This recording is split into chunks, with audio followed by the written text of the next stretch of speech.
Yeah, there we go. Whatever we say can be heard. So.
says nation station.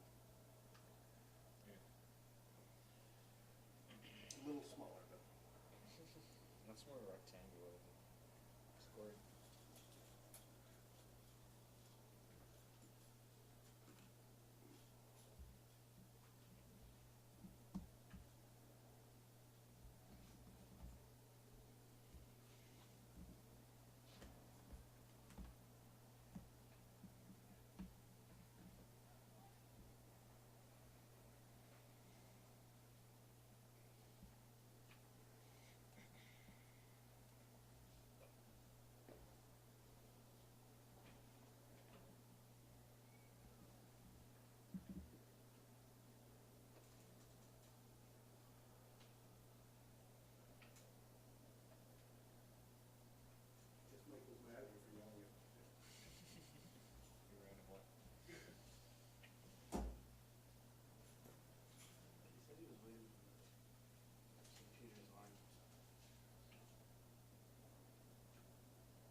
Scott here.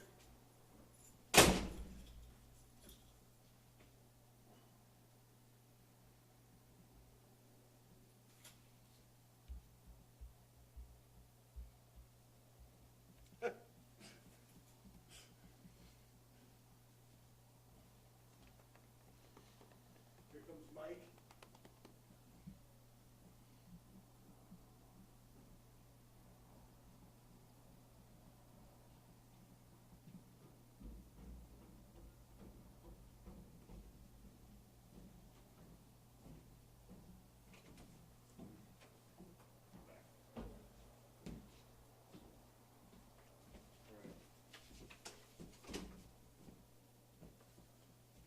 Says our stream size. No, it's fine. It's just because it's expecting a different bit rate than we're sending it at.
Hello, everyone, and welcome to St. Peter's Prep Baseball. I'm Dan Marr.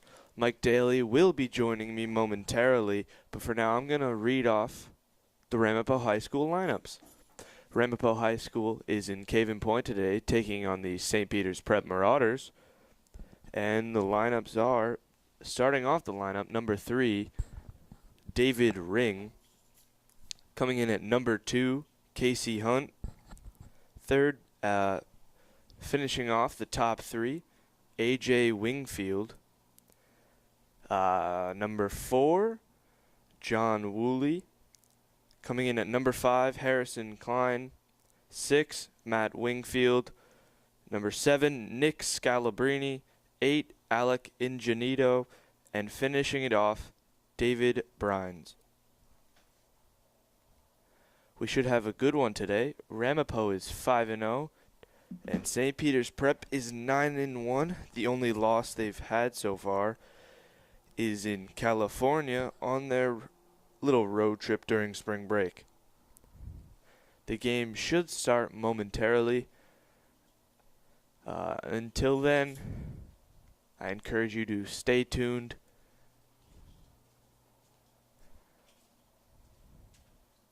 And be ready for hopefully a good game.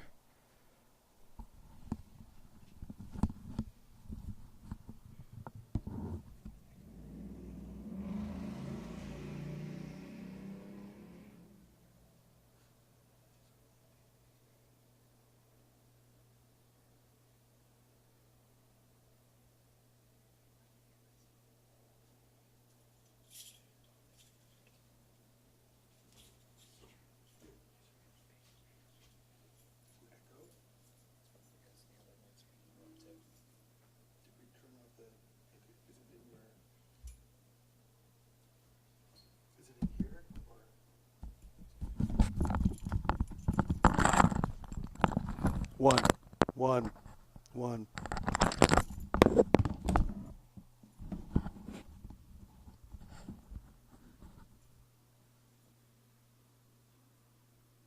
have no idea why. It's probably just the other mic picking him up with it. That's probably it, actually.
The umpires are walking out onto the field, so hopefully this game will be starting as soon as possible.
team captains are talking it over with the umpires. St. Peter's Prep in the dugout looks really ready. They have a 5-game win streak going right now, and they look to make it 6.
St. Peter's Prep did play yesterday, and catcher Eugene Cohan will be getting the day off, as junior James Cruz will be catching.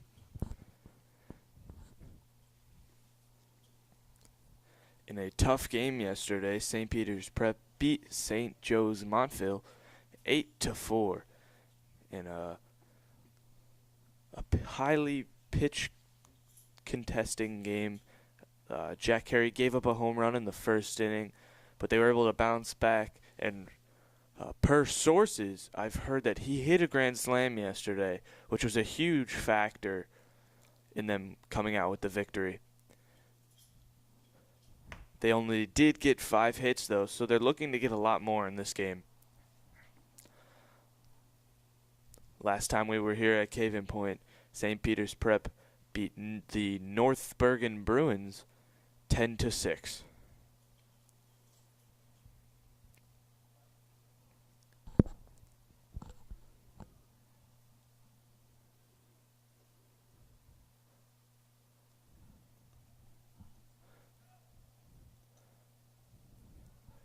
The Marauders have taken the field.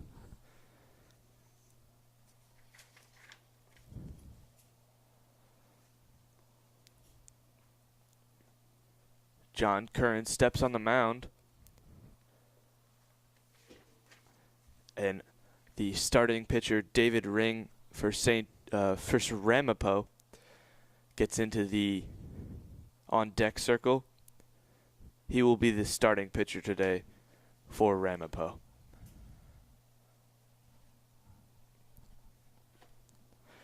And Michael Daly has now joined me. Mike, how you doing today? Doing well, Dan. How are you?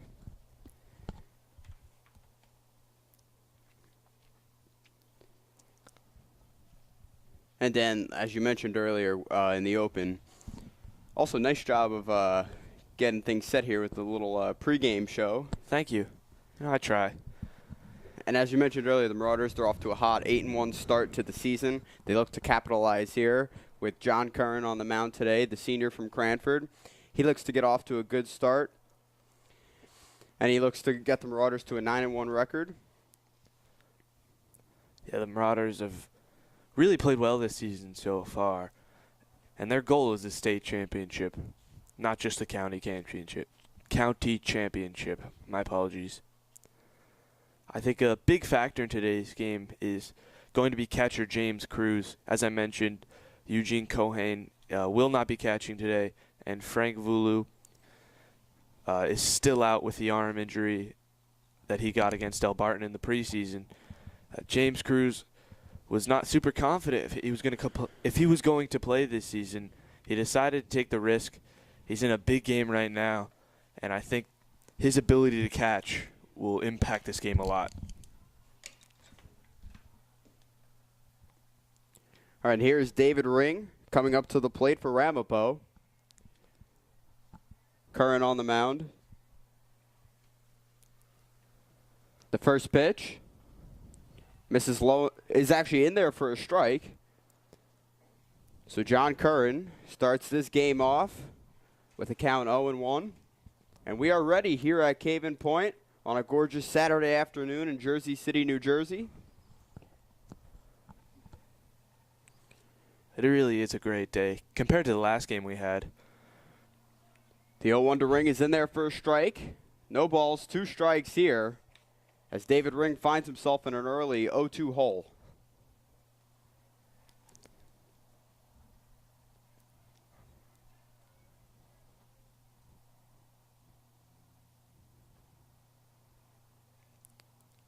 That pitch missed up. Now the count is 1-2.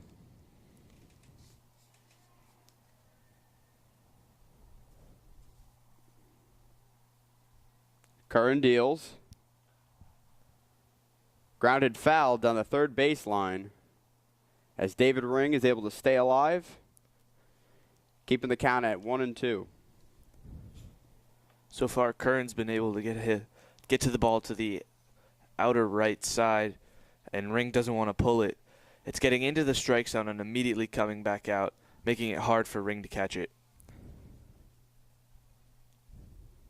And that pitch missed, making the count even at 2-2.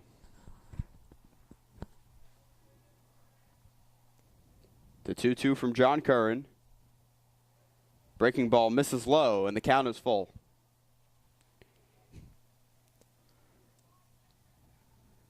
David Ring also the starting pitcher for Ramapo today. So it's a pitcher versus pitcher matchup here. The 3-2. Swung on and missed as Ring goes down on strikes for the first out of the ball game.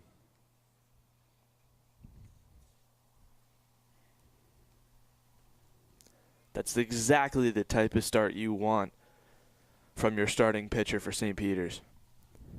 Now here's the shortstop, number 2, Casey Hunt.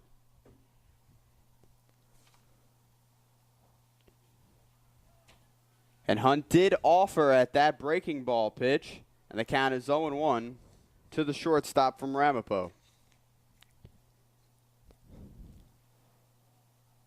Curran stepping off the mound, collecting everything together.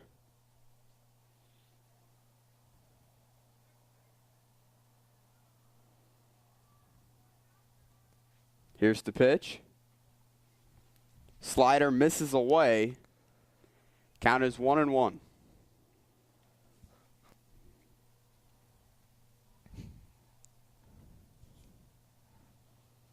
Here's the pitch. Popped up foul. Ortiz giving chase, but he runs out of room.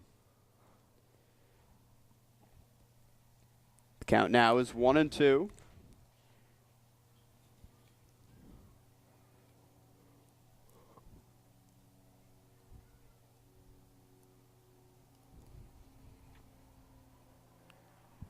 Dealing is Curran as that pitch misses away. And James Cruz did a nice job of collecting it.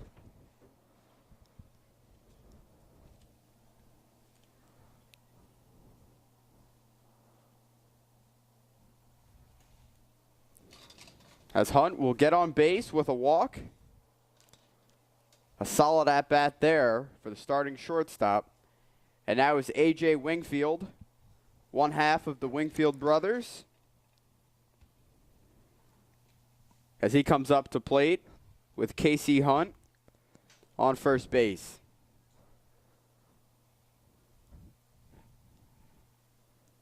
Yeah, Curran's pitch on that last at-bat just got a little too low, got away from him a little bit, and Hunt was able to watch it, be patient, and get on base. The first pitch to Wingfield in there for a strike.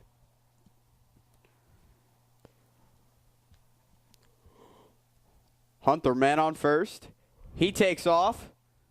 The throw down. And it is not in time as Casey Hunt gets a stolen base, and he puts himself in scoring position.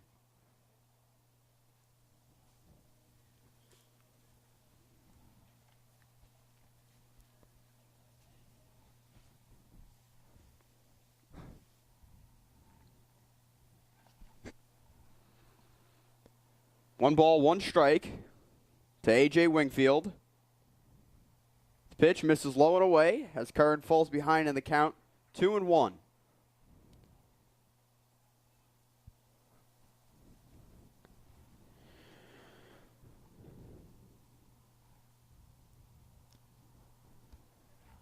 Hunt, the runner on second for Ramapo.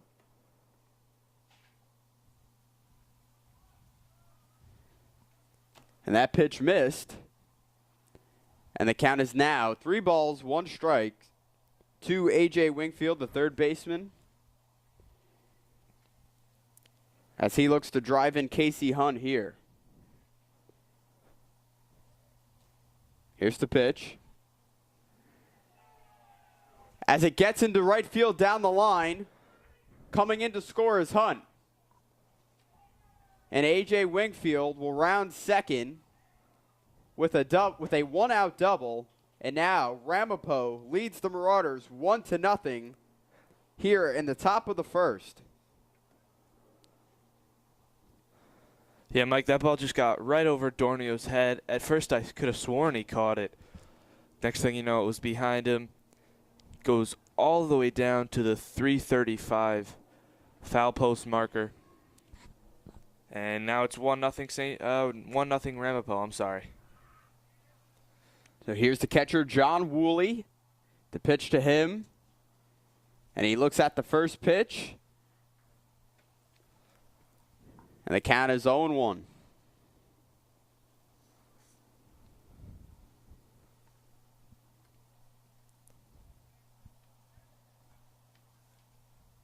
The 0-1. Inside.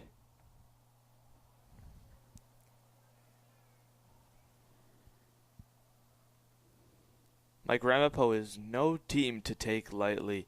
They've been putting up a great season just like St. Peter's, and they're averaging about 8 runs a game. So St. Peter's has really got to play some good defensive baseball. Pitch chopped to first, fielded by Dornio as he steps on. And John Woolley was able to advance the runner, A.J. Wingfield, but not before the second out was made. So now with 2 outs, here's the second baseman, Harrison Klein, as he looks to keep this inning alive.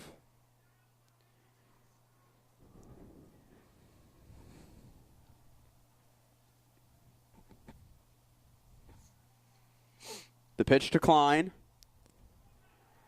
As Dornio could not make the diving stop, and Woolley gets an RBI single, and Ramapo leads the Marauders 2-0. So a nice 2-out single there by Harrison Klein to drive in the runner.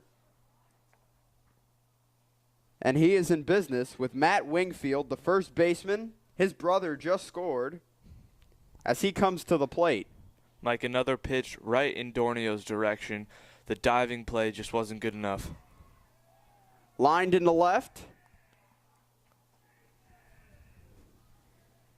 And now Matt Wingfield, he gets on base, and Ramapo has runners on first and second base now, and brings up the 7-hitter, Nick Scalabrini. Scalabrini, the right fielder for Ramapo. Mike, I'm not going to lie. This isn't looking so good for St. Peter's in this first inning. You know, after a great strikeout to start the inning, it's been hit after hit after hit so far. 2 outs. Ramapo leads 2-0. First pitch in there for a strike. As Scalabrini watched it go by. And Dan, these pitchers have really been feeling out Curran. They haven't been ready to attack right away. They've been very patient so far in the first inning. And it's paid off. The 0-1. Misses up and away. Count is 1-1. Another good play there by James Cruz. Sliding out there to make the catch. Curran looking to find his composure here early on. As he comes set. The pitch from John Curran. Curveball in there for a strike on the outside corner. And now the count is 1-2. That was a good pitch. No way Scalabrini was going to be able to hit that. 2 outs, 2 men on. The count is 1-2. Here's Curran. Misses low as it gets past Cruz. And that wild pitch that got past catcher James Cruz was able to advance Harrison Klein and Matt Wingfield to second and third base. Like Mike, what I talked about before the game, James Cruz has got to be able to catch everything. Any wild pitch, anything a little to the outside. As you can see here, Ramapo's offense is really kicking up. The pitch to Scalabrini. And he fouls off the breaking ball.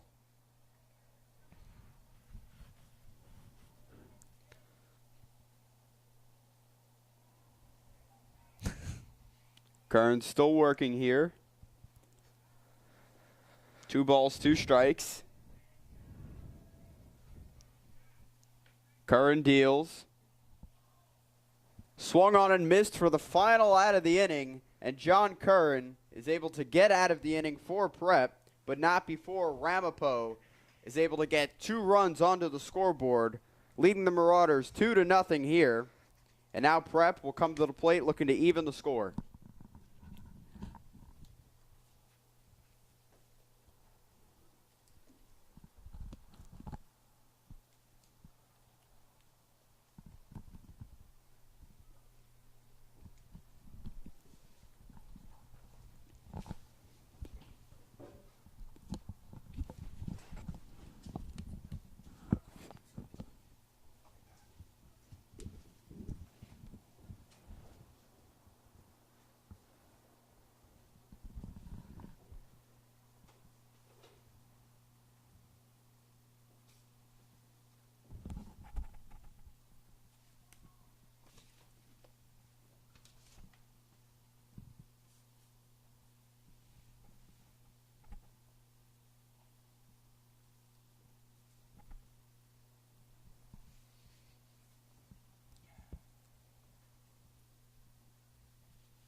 Going into the bottom of the first inning, Ramapo leads 2-0.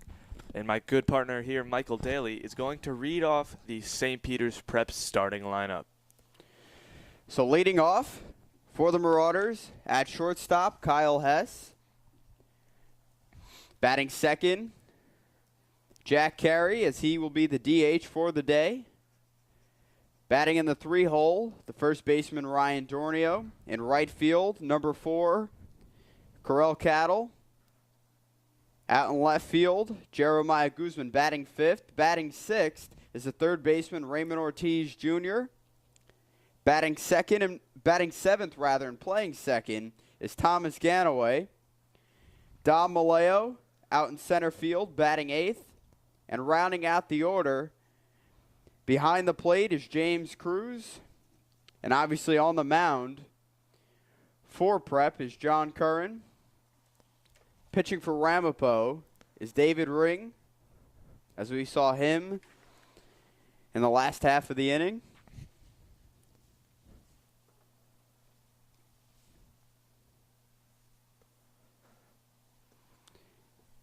And here's the defensive situation for Ramapo.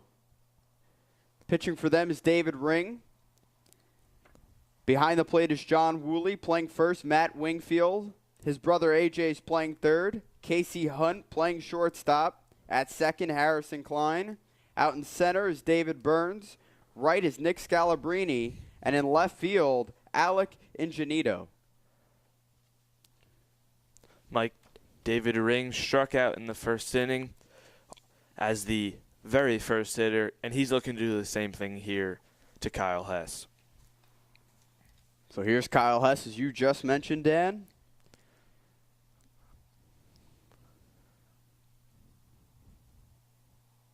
And the first pitch is underway, and it's in there for a strike.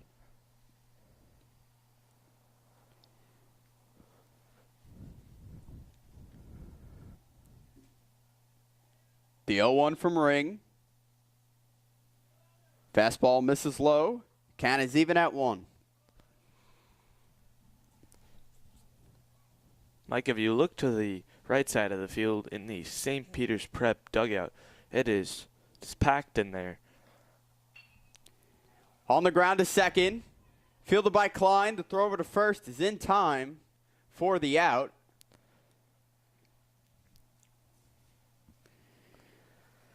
So now with 1 out, Jack Carey comes to the plate. Klein had a little trouble there keeping his balance, but was able to recover in time to get the speedy Kyle Hess out. It was definitely a hard hit ball to second base. And here's the pitch to Jack Carey. Breaking ball misses low. Jack Carey hit that home run yesterday, helping them beat St. Joe's Montville. The 1-0. Up and inside on Jack Carey as Ring falls behind. Two balls, no strikes. 1 out, no men on for Prep. The 2-0. Ripped into left field as it gets past the diving third baseman, A.J. Wingfield. And Jack Carey gets on with a single.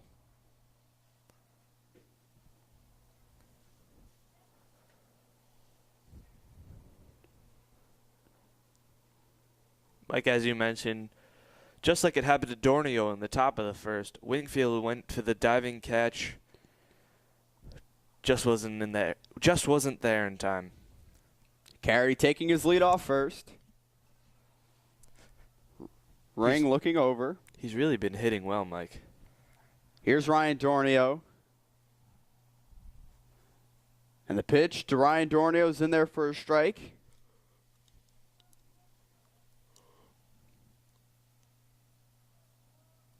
Dornio faced a lot of action in that top of the first, don't you think, Mike? There were several balls hit in his direction, and he did a nice job of fielding them cleanly, those that he could. Carey taking off. Swung on and missed. The throw down. And Harrison could not hold on. And Jack Carey is able to steal second base and get himself into scoring position.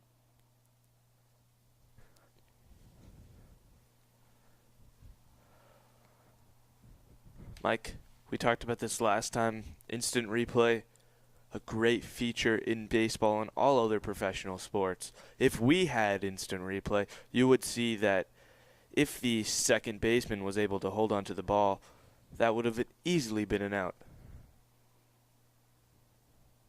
So Carey looking to walk over. It seems that he's adjusting his uniform. Now, Mike, I think he got sent back to first. He was actually sent back. You're right, Dan.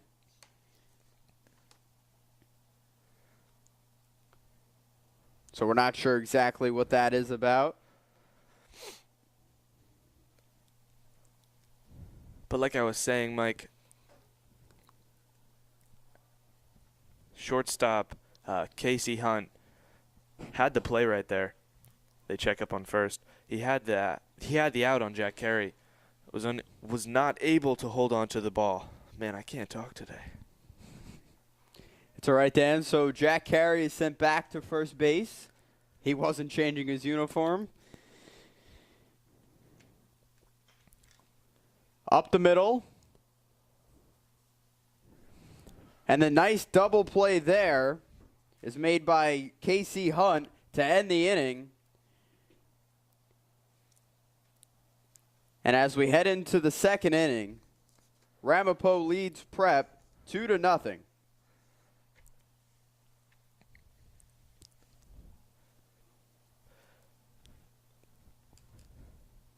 Mike, that's not how Prep wanted to start their offensive side of the ball.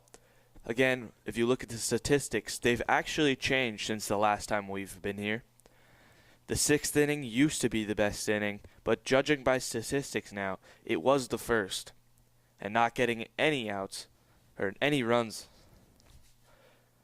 is not a good way to start the game, especially when Ramapo seems to have the hot hand to start.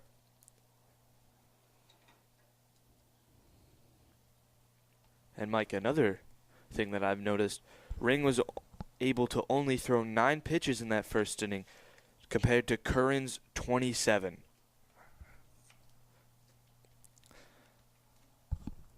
Pitch count is definitely a crucial part of baseball in all aspects, all levels of the game. And if you could definitely start the game off with a low pitch count, that allows for a pitcher to be durable and last throughout the game.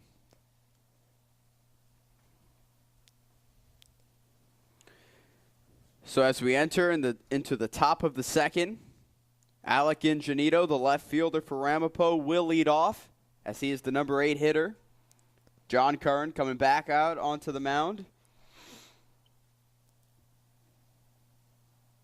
Ramapo leads 2-0 over Prep. And they're looking to capitalize on that great first inning they had. Breaking ball misses over the head of Ingenito as he ducked out of the way. Count is 1-0.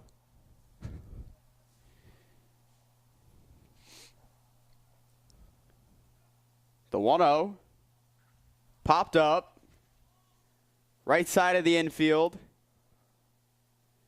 And Ortiz runs over from third to make the catch past the pitcher's mound, as Ingenito is retired for the first out of the inning.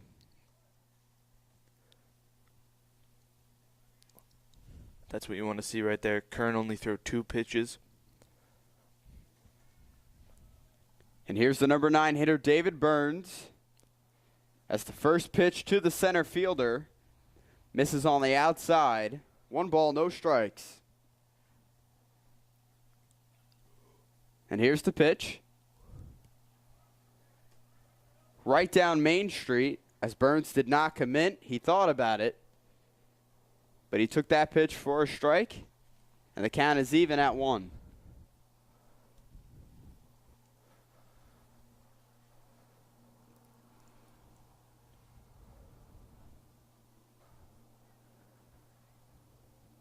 Curran deals. Fastball in on the outside corner. 1 ball, 2 strikes to David Burns. So far, the fastball has definitely been Curran's friend. Curran, a lot of volume on his fastball. The 1-2. Breaking ball skips past Cruz as it heads towards the backstop. Count is even at 2.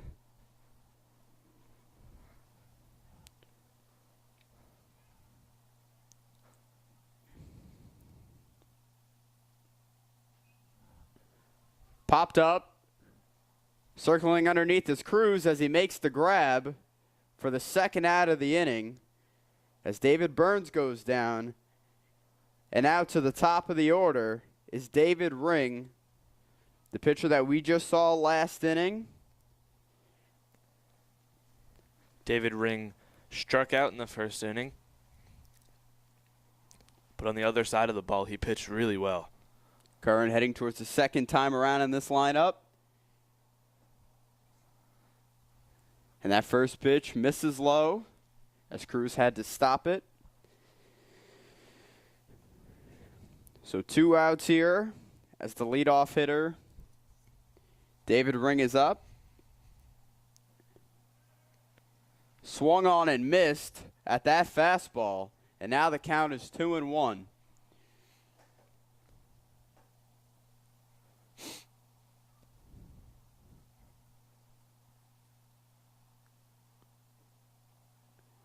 Breaking ball in there for a strike. And Dan, David Ring batting .333 this year.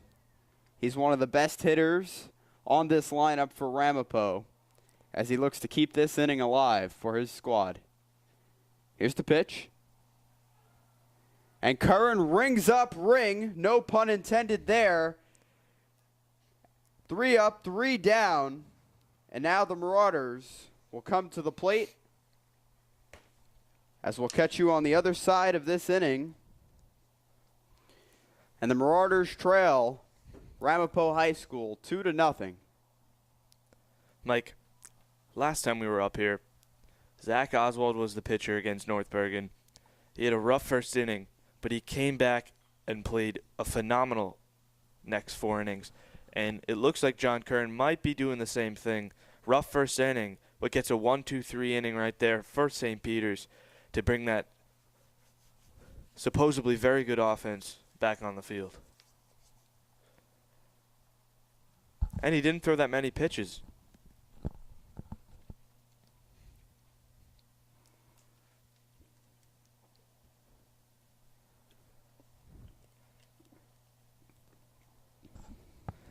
Corral Cattle will lead off for the Marauders when we start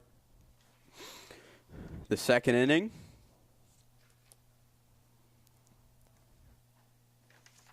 Now, Mike, in this break in the action between the top of the second and the bottom of the second, I think it's time for an AccuWeather forecast. Go for it, Brought Dan. to you by St. Peter's. It is 55 degrees and partly cloudy outside. The weather should be picking up by 3 p.m. It should be around 59, 60. So, we're in for a good one. Much better weather than it was last time. On a much sunnier day. Yeah, beach weather. I wouldn't go that far, but it's still pretty cold out.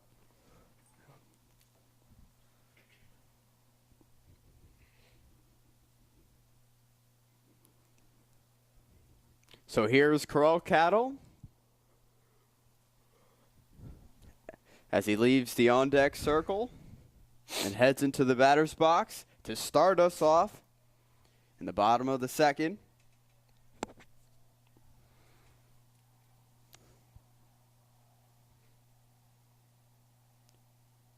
Ring deals to the leadoff hitter Cattle, and that first pitch is a strike. The Marauders also being very patient so far, taking first pitches.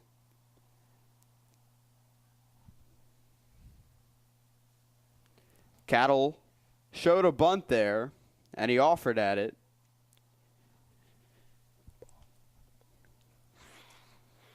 And the count is 1-1 to Corral Cattle. Breaking ball in there for a strike. As Cattle falls behind in the count, 1-2. The pitch to the leadoff hitter. Misses high and inside. And the count is 2-2 to Corral Cattle. Corral Cattle being really patient here in this count. The 2-2. Breaking ball. Misses up. And now the count is full.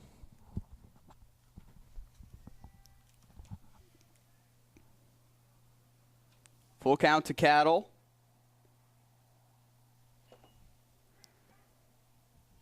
Pop fly, right field. And the grab is made by Nick Scalabrini, retiring Cattle for the first out of the inning. So as Cattle goes down, and up comes Jeremiah Guzman, the left fielder.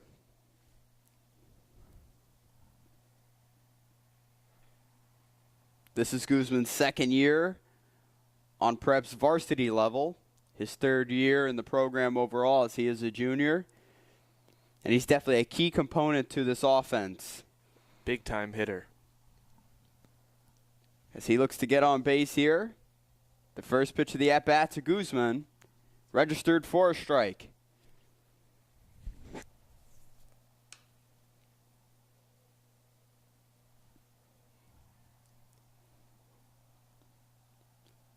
The 0-1. Catches the plate on the inside. Count is 0-2. Ring has not struck anyone out yet. Guzman may be his first victim. The 0-2. Chopped foul down the first base line. Keeping the at-bat alive for Jeremiah Guzman.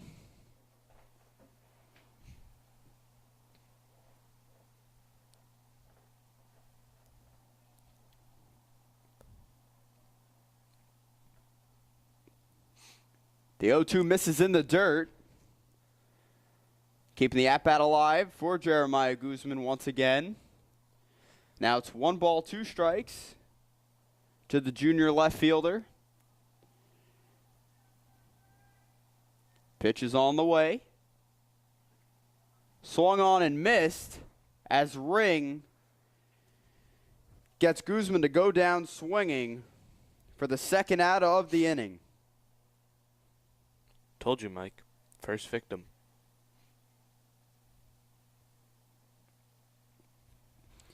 And here's Ray Ortiz Jr., the third baseman for the Marauders. Fastball, in for a strike.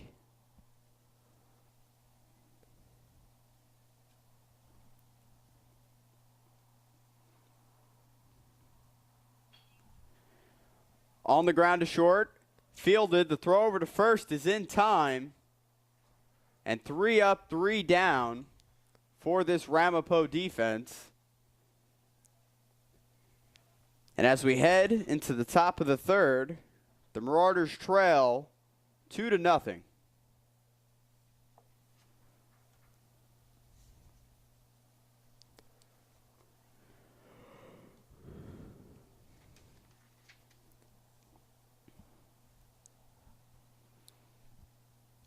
And Dan, from a defensive standpoint, pitching-wise also, what do the Marauders need to do here? And John Kern, what does he need to do in order to get back into this game and tie up the score? John Kern specifically just got to keep pitching, stay calm. He got to play like he did in the last inning. The last inning, he got a 1-2-3 inning and a strikeout in those 3 outs. So for Kern, he's got to stay calm and collected, be able to throw the pitch. As you saw, the fastball has definitely been his friend. If he's able to keep it along the outside, which he has so far, it should be very helpful for the St. Peter's defense and hopefully give the offense some boost or some morale, because besides Jack Carey's single in the first, there's been nothing. Dan, I don't think that horn really cares for your analysis too much. No, it does not, Mike. I'm going to file a complaint. So it's a very manageable deficit so far as we're only in the third inning. The Marauders down by 2 runs as they look to hold Ramapo at bay. Casey Hunt will be up. He walked in the first inning, and with the double from A.J. Wingfield, he was able to get home. And he stole second base as well.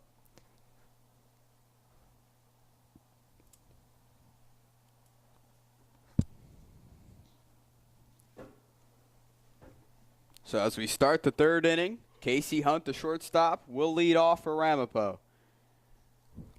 Breaking ball misses far from the strike zone.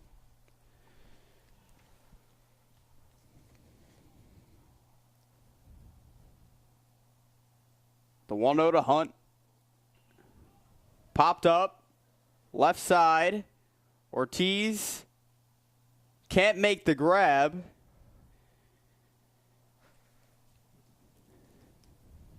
As that fly ball was sailing towards the fence near the third base bleachers here at Caven Point, Ortiz looked like at the last second he was going to come up with, but unfortunately he didn't.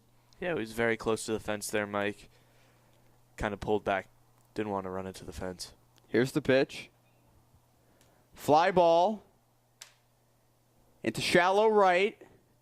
Calling for it is Cattle, and Cattle making the grab for the first out of the inning.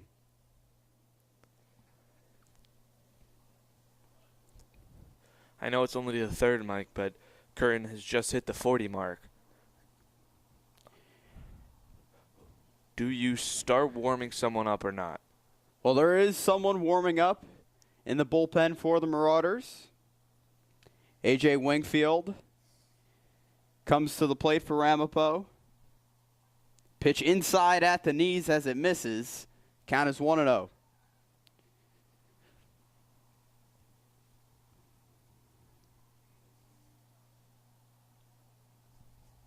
The 1-0. That slurve is in there for a strike. 1-1.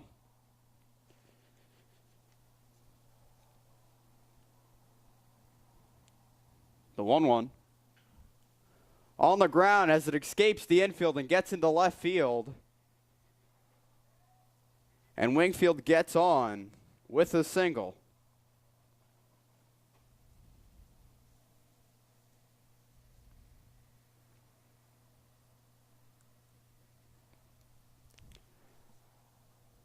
And here's John Woolley, the catcher. Sorry, Dan. Just to clarify, the pitcher warming up right now is number 17, John Kelly.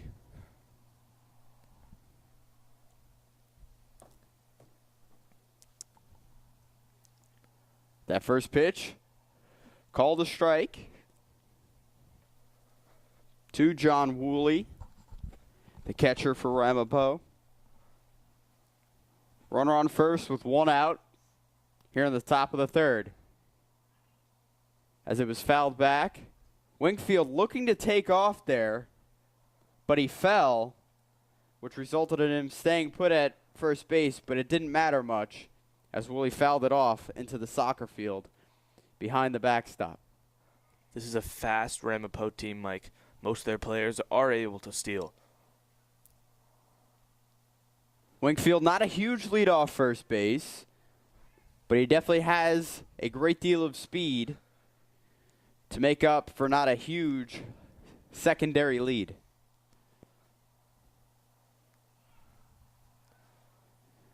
That pitch misses inside, almost catches Woolley, but he's able to dip out of the way. Mike, per Max Preps, John Woolley has the best batting average on the team at 600. I don't know how accurate that is, but that's what my sources say. Pitch on the way, swung on and missed. As Woolley goes down on strikes for the second out of the inning, and up comes Harrison Klein. So Wingfield staying put during that at-bat at first base. First pitch to Klein on the way. Kerr in the throw over to first. Nothing doing there as he checks up on A.J. Wingfield. Klein in the first inning singled and was able to make it all the way to the third before Scalabrini struck out.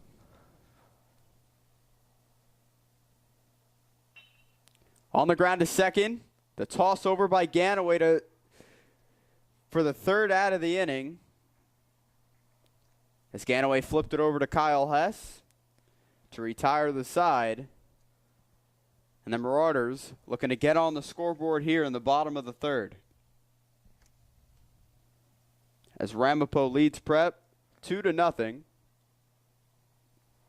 And we thank you for tuning in today here on the Nation Station, also simulcasted live on YouTube as well. Alongside Dan Marr, I'm Michael Daly, with help from TV Studio, including Mr. Trotta and Charlie Sexton, our wonderful cameraman. So we thank you for spending your early Saturday afternoon, late Saturday morning with us.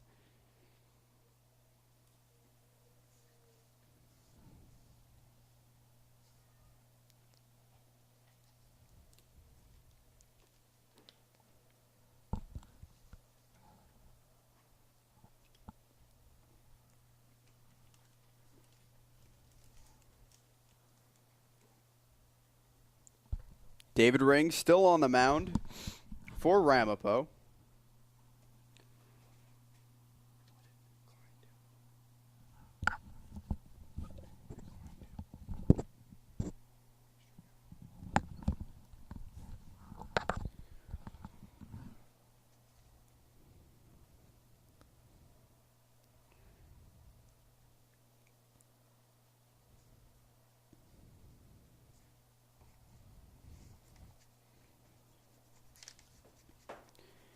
And Thomas Ganaway, he'll lead off. The second baseman for the Marauders.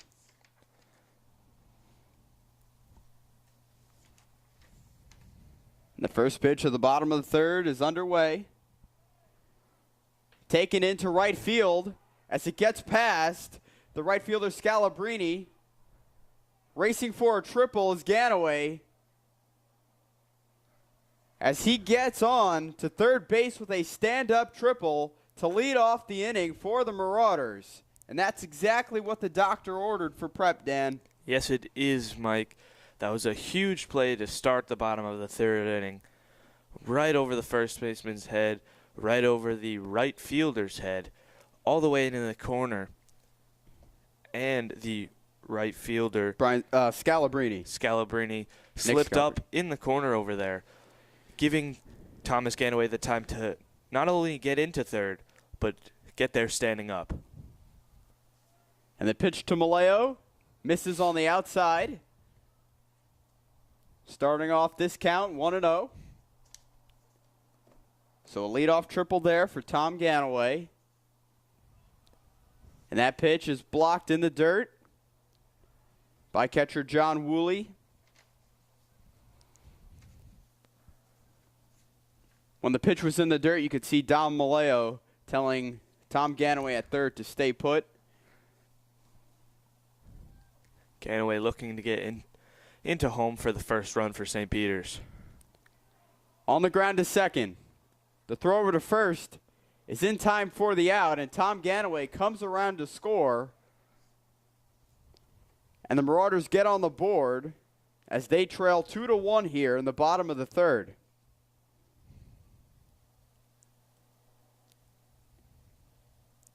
So one out. Up comes the number 9 hitter, James Cruz, the catcher. Breaking ball misses low in the dirt. Cruz, a two-sport athlete, as he's a standout wrestler for Prep's wrestling program.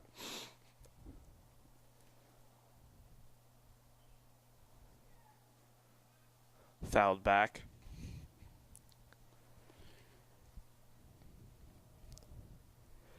On the on-deck circle, with only one out, Kyle Hess. So the pitch to Cruz. Misses low.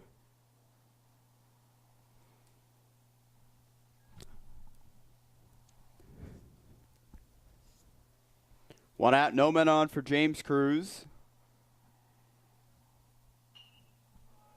Grounded up the middle. And James Cruz gets on with a single into center field. As the top of the order restarts once again. And here is Kyle Hess.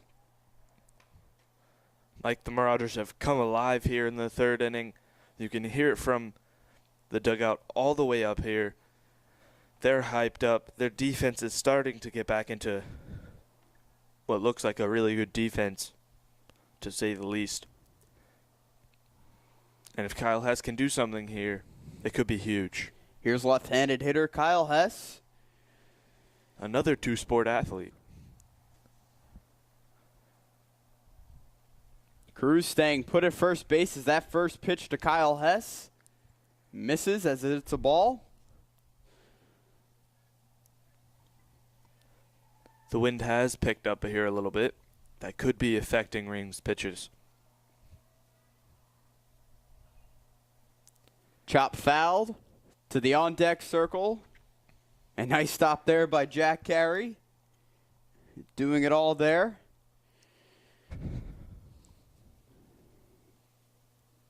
So one out. 2-1 ball game as Ramapo leads Prep.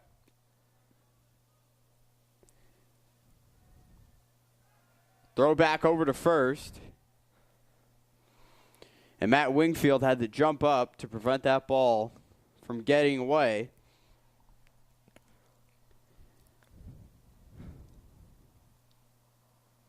Cruz, the runner on first.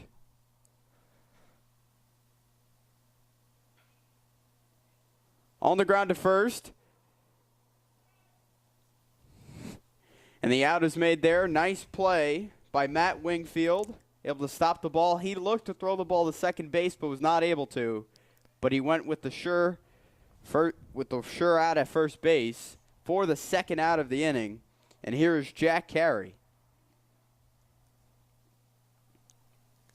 Yeah, Mike, Matt Wingfield had the ball right in the bottom of his feet and wasn't able to pick it up. He lost it, and Cruz gets to second. First pitch to Carey, called a strike. Nice breaking ball in there by David Ring.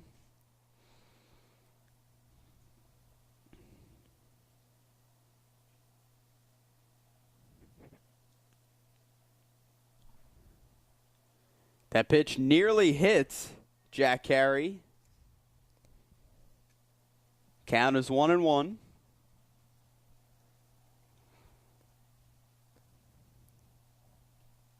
A quick update, Andrew Chaparro is running for James Cruz. Ball on the ground into left field. Coming around, looking to score is Cruz. And he does just that. And he is greeted by his teammates. And now we have a tied ball game with 2 outs as Jack Carey gets on with a double and an RBI. Yeah, Mike, running for James Cruz, as I mentioned, was Andrew Chaparro. He gets around bases easily. He had to hesitate there for a second because Jack Carey's double almost was stopped by the third baseman, A.J. Wingfield. But he was unable to handle it, and it gets into left field. And Andrew Chaparro, the speedy runner who also plays soccer, was able to get home easily. And we have a tied ball game. So 2-2 game on our hands, 2 outs. Ryan Dornio up at bat, the 1-0. Fastball called a strike on the outside corner. Kind of set at 1-1.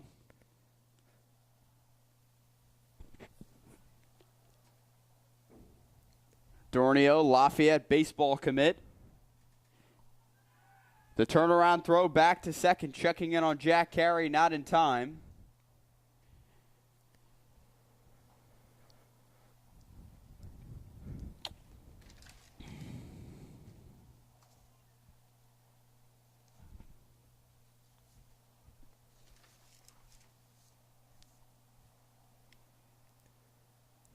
Carey taking a bit of a lead.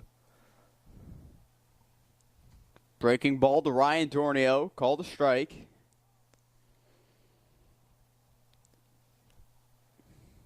Two outs. Jack Carey, the runner in scoring position here.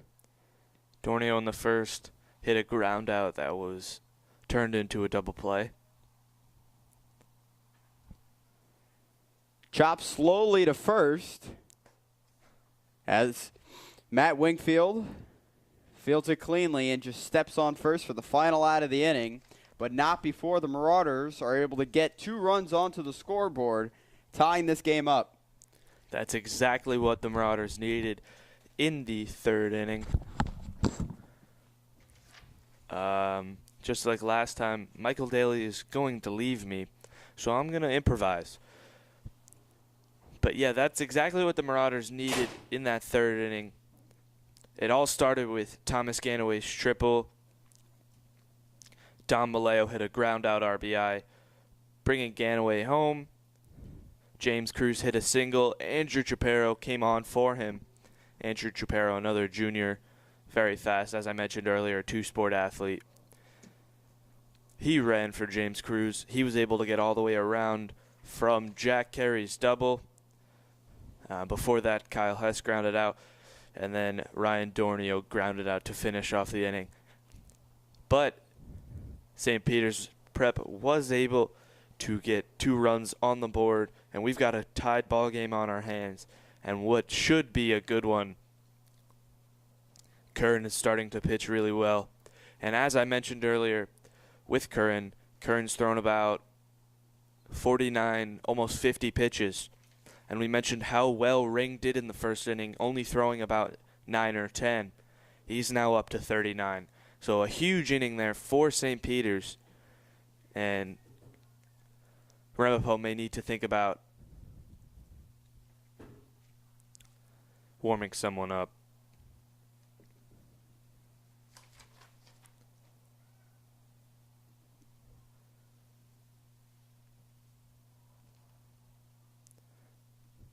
So up to bat right now is Matt Wingfield in the top of the 4th inning. The count is 1-1.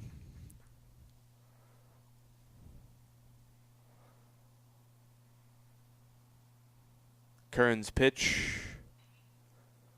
Grounded to the third baseman. Over to first. Dornio is unable to handle the ball, and Wingfield is in there for a single.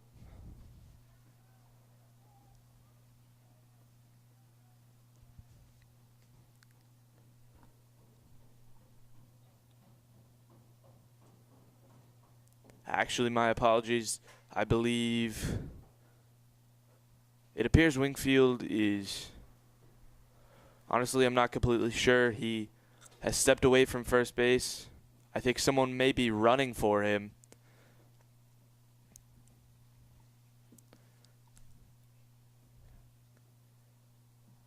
The coach is talking it over with the first base umpire.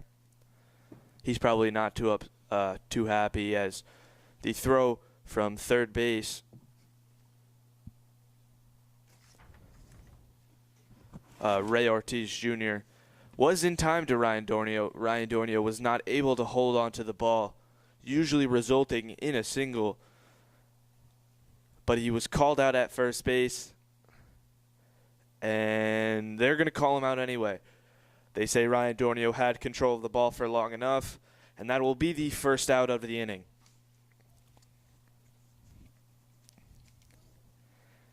So what was a promising single to start off the inning for Matt Wingfield turns into a ground out. And up to bat now is number 20, Nick Scalabrini.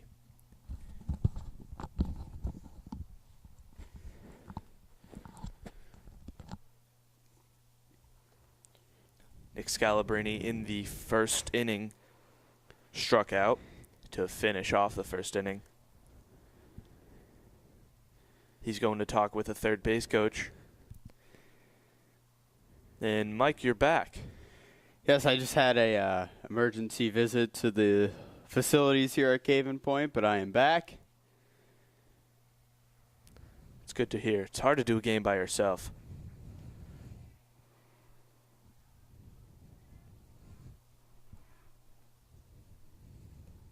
The pitch.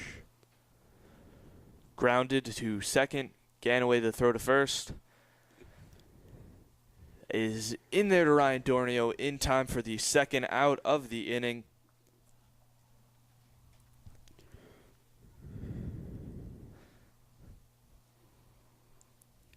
Ganaway fielded that very nicely. Threw it over to first in time for the second out, as I mentioned. And up to bat now is Alec Ingenito in the second inning. He popped out. The pitch way over to the right side. James Cruz is able to get there in time. The count is 1-0.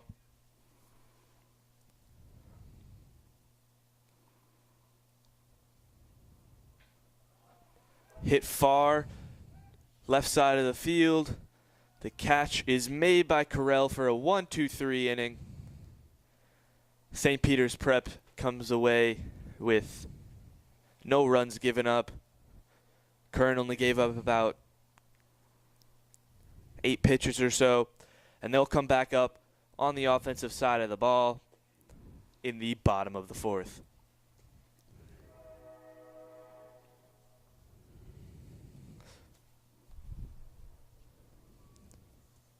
And Mike, that was really good to see from Curran coming into this inning. He had pitched 49 pitches. Coming out of the inning, he's pitched about 56.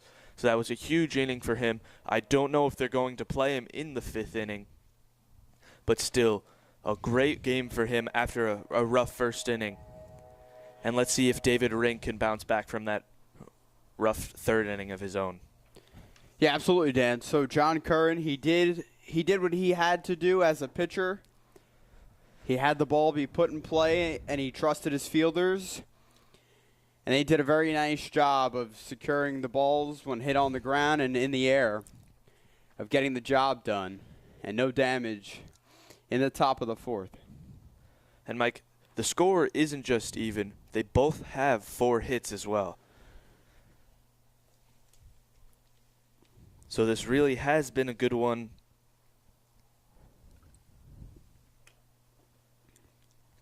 Correll will lead off the inning for St. Peter's in the number 4 spot. He just caught that pop out to finish the top of the 4th. He'll be facing David Ring for the second time today. Correll popped out to right field in the second. And he's looking for a different outcome against Ring here.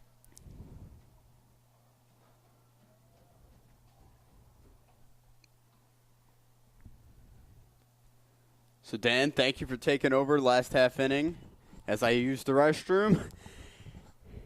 And the first pitch to Correll Cattle is fouled down the third base line. Count is 0-1. Mike, it was no problem at all. It happens to the best of us.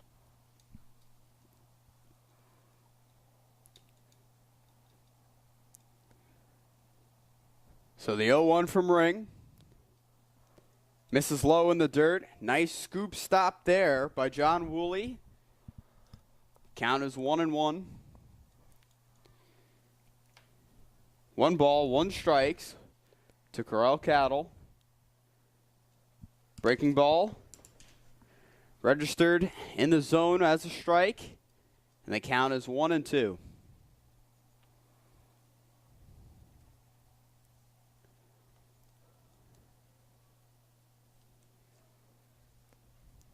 So that breaking ball misses.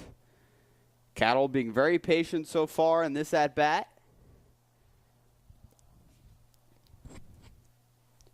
The 2-2.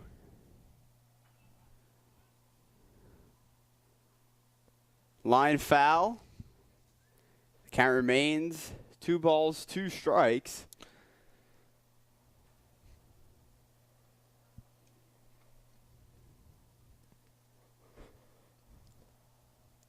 So in the bottom of the 4th, the game is tied 2-2. Swung back and fouled, keeping the at-bat alive for Correll Cattle. Yeah, he's doing a good job of staying alive. But that pitch there from Ring, a very nice slider. It was up right by the middle of the plate. Correll thought he had it. It dropped, and he had to try to chip it off, which he did. The 2-2. Misses in the dirt, and now the count is full to Correll Cattle as he's making David Ring work here with pitches early on in the bottom of the 4th. The 3-2. Taken into left field as Cattle gets on with a leadoff single to start the Marauders off here in the bottom of the 4th. Like I said, Mike, he popped out to right field in the second inning. He needed a different outcome there, and he got it. Huge play there from Cattle, being able to stay alive against Ring. Ring threw 7, 8 pitches against him, and eventually it turned into a single. Pitch deals. On the short, the flip, the throw over to first. Not in time, but they are able to get Correll Cattle at second base. So 1 out. Casey Hunt doing a nice job of attempting a turn at a double play. But Ramapo will have to settle for 1 here. And Jeremiah Guzman gets on to first. So 1 out. As Dan just mentioned, Guzman, the runner on first. And he takes off towards second. The throw is in there, but not in time.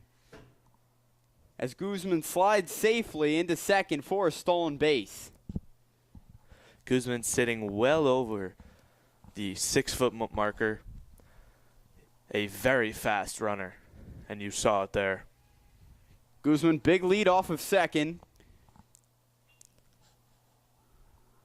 Ripped foul down the right field line with 1 out.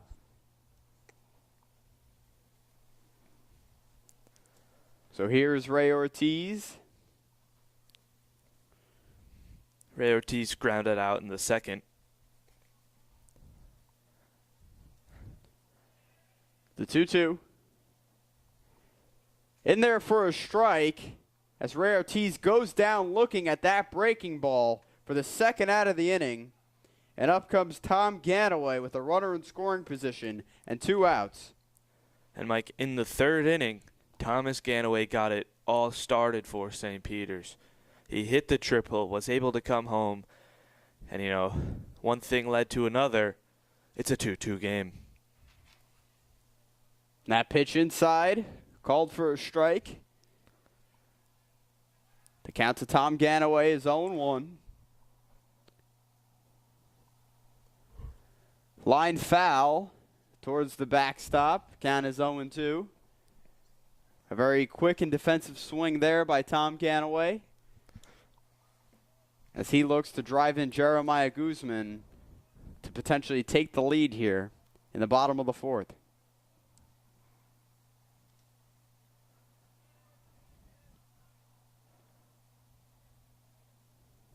No balls, 2 strikes. That pitch misses low. And Dan, on both sides behind the plate, each catcher, Woolley and Cruz respectively, have done a very nice job defensively of making sure no balls have gotten past them. Yes, I don't think anything has gotten by Woolley. A couple of pitches down low have bounced past Cruz, but it ultimately has really not affected the defense of St. Peter's. On the ground to third. Not in time, but Guzman takes off home. And that throw gets past, and Prep takes the lead there off of that error. And Prep capitalizing on it as they now lead 3-2 in the bottom of the fourth. So a lot going on there, Dan. As Tom Ganaway was able to beat out that slow roller down the third base line. And then Jeremiah Guzman was able to take off to home with no throw really in the area of home plate. And now Prep has a 3-2 lead.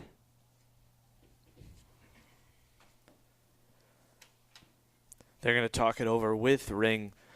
But as you mentioned, Mike, that hit from Ganaway was down the third base line. They were looking to get him out at first, but he was too fast and got there in time. And then Guzman got caught in a chase down, and then the throw to the catcher Woolley was too high, and Guzman pretty much could have walked in. But why would you take that chance? But now it's a 3-2 game. And here's Dom Maleo, the center fielder, as he bats 8 in the lineup.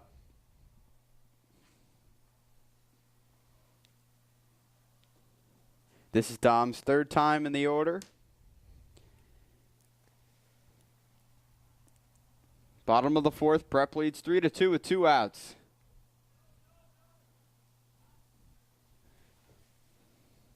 And Ganaway was able to steal second on that last pitch. Or the second to last pitch, rather. So he takes a big lead off of second. Breaking ball low and inside.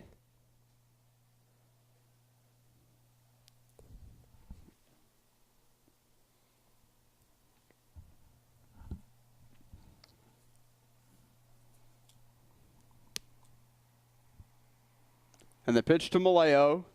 Once again, misses low at the feet. And Ring falls behind in the count to Dom Maleo. Dom Maleo, another 2-sport athlete for the Marauders. He also grounded out in the 3rd inning, but it resulted in an RBI. And he gets walked on 4 straight balls. And up comes James Cruz. He singled in the third inning. You know, St. Peter's right now are just running through the lineup like mad. It seems like I saw James Cruz about 5 minutes ago up to bat. Runners on first and second, 2 out. And here's Cruz. That pitch to him once again misses low, and Woolley comes out to talk to his pitcher. And Mike Ring has just hit the 60 pitch mark. So I don't know how much longer you can keep him in the game right now.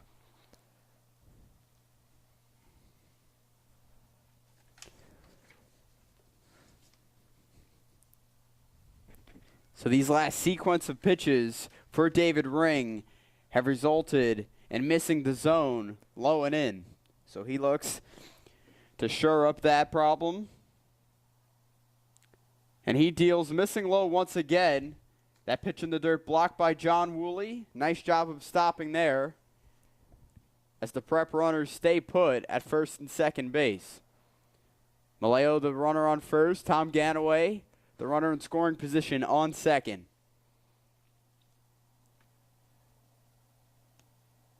The 2-0 is on the way. Another ball, Mike.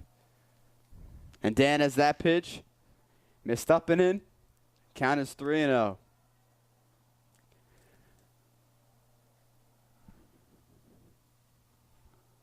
Ring looking to keep his composure here. The 3-0 is called for a strike. Woolley looked to throw down to first base quickly, but did not.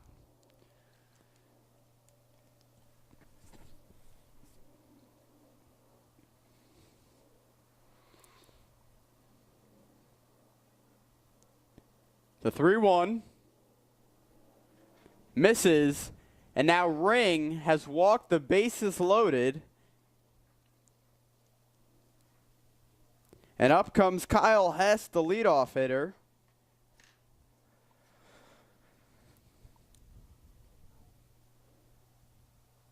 Kyle Hess is talking with third base coach, Coach Laguerre, about what to do.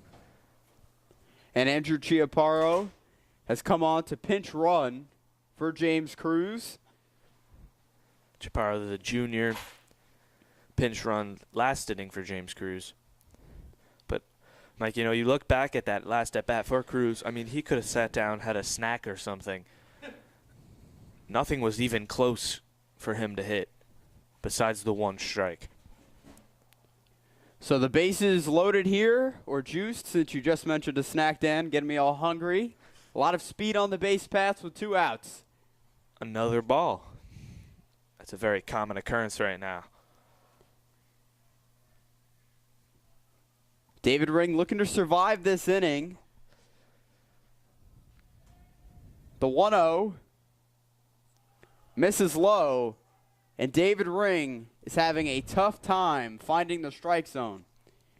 And there is a man in the pen for Ramapo.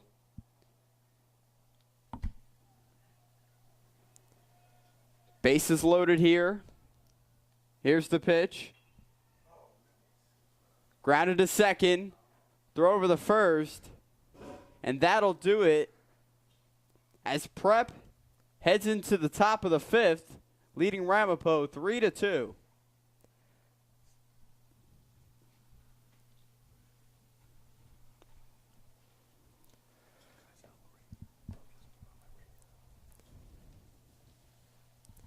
Mike, just to recap that inning, it all started with Krell Cattle's single, and then Jeremiah Guzman's single, which resulted with Cattle getting out. They looked for the double play. They couldn't get it. Ray Ortiz Jr. struck out looking. Thomas Ganaway doubled, bringing Jeremiah Guzman home.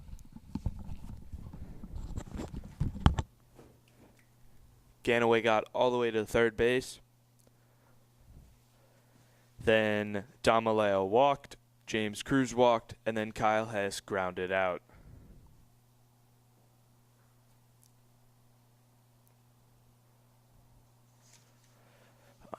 They easily could have scored more runs in that inning. Unfortunately, Kyle Hess has gone 0 for 3 today with 3 ground outs.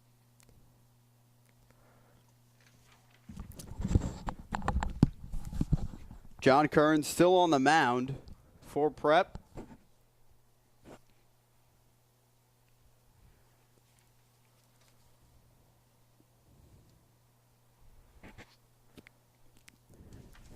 Well, Mike, after that rough inning for David Ring, he has now surpassed Curran. My apologies, Curran in the pitch count. So the first pitch on the way, and it misses. So to start this count off to Harrison Klein.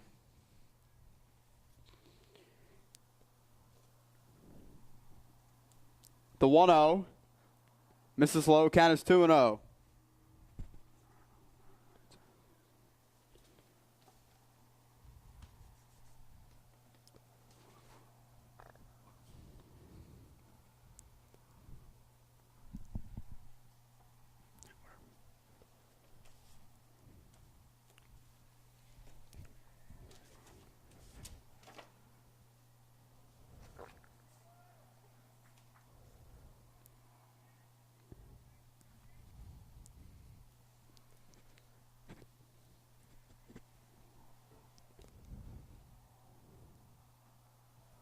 So swung on and missed by David Burns.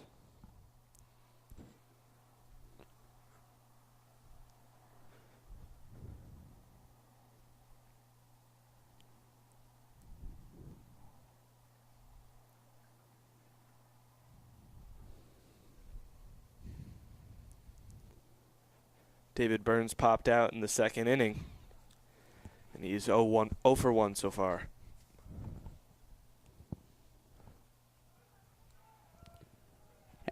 And strike 3 called there on that full count as he thought he was going to get walked, but instead he was rung up by the umpire. Yes, Mike, on pitch number 60 in this 5th inning, Curran gets another strikeout. On the ground, diving stop made by Hess. The turnaround throw to first, not in time, but Kyle Hess prevented that ball from getting into center field. A nice stop there, but not the result he wanted. Yeah, that ball was a little too far to the left for Dornio to stay on the base and make the out, but good determination there from Kyle Hess. You saw a little bit of frustration as he hit the ground, as he was upset with himself, but he was able to keep the ball in the infield. Throw over to first. 2 Burns by Curran.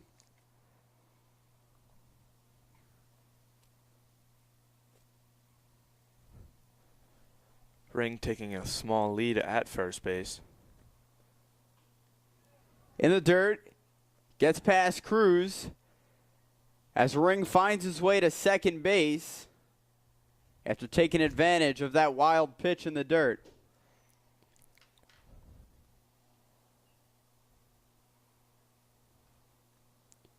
Prep has a few guys warming up in the pen.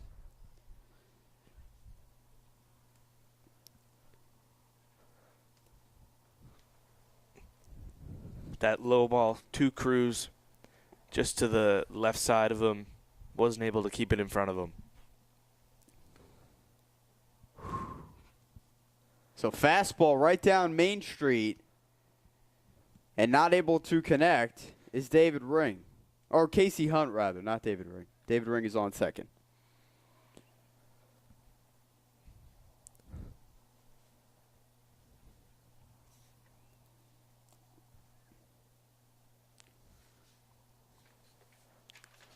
That pitch almost catches Hunt in on the knees.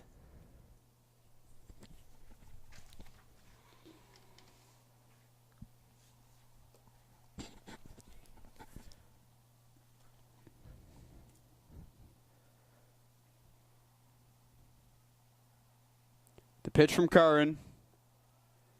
Swung on and missed for the second strike of the at-bat. So Casey Hunt falling behind in this count. Good pitch there from Kern. It looked like a changeup to the outside. Hunt wanted to pull it, was unable to. Chop foul right by home plate. Keeping the at-bat alive for Casey Hunt. And sending Ring back to second base.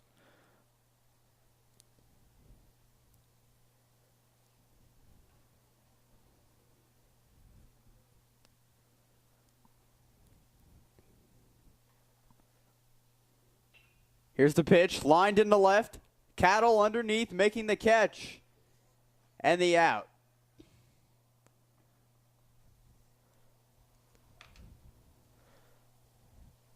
Cattle was able to get under that pop out. More of a line drive hit, actually, to get Casey Hunt out and keep David Ring at second.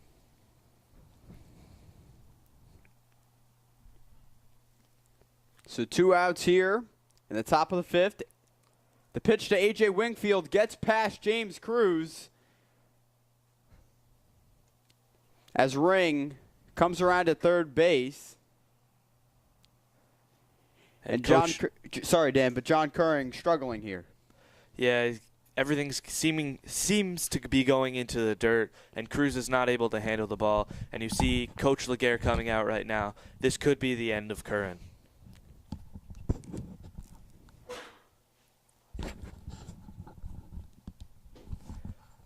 And, in this quick update, why they talk it over, just want to let you know, if you're deciding, you know what, I want to come down, watch some St. Peter's Prep baseball, and you're coming from not the Bayonne or Jersey City area, the Turnpike extension has been backed up for about 7 days. It seems like you have a better chance of making it to the Bayonne game at 7:30 on Monday. Shameless plug there, Dan, and also a nice traffic update. You're doing it all, weather, traffic, and sports reporting. Nice job. Thank you, Mike. So the pitch to Wingfield. Misses up and in. Mike, they're keeping Kern in the game. They have a lot of faith in number 19. Well, all Curran has to do is just get 1 out. Misses high.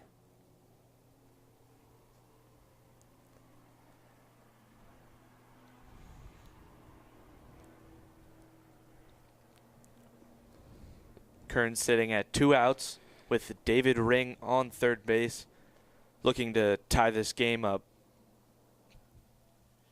That pitch called a strike.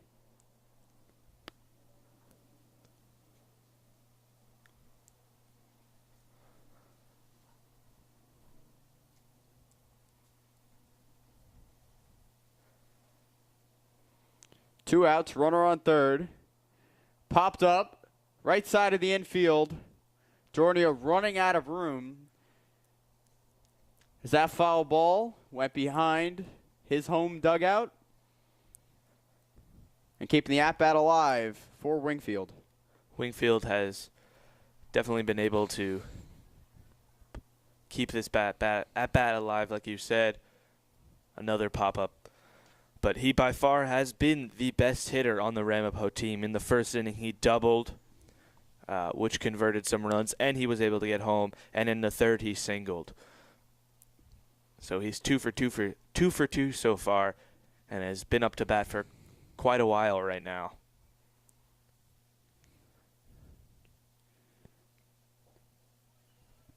As David Ring gets on first base with a walk, and now there are runners on the corners. Here with 2 outs. And up comes catcher John Woolley as he looks to make this a tie game.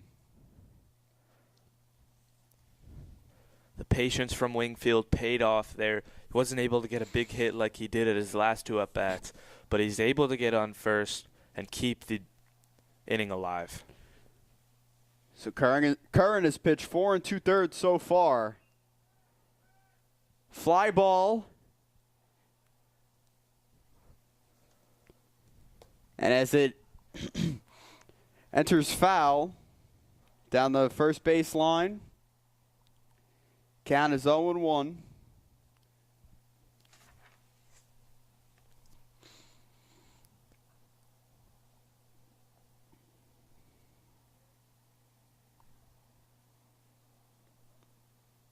Good hustle there from Jeremiah Guzman.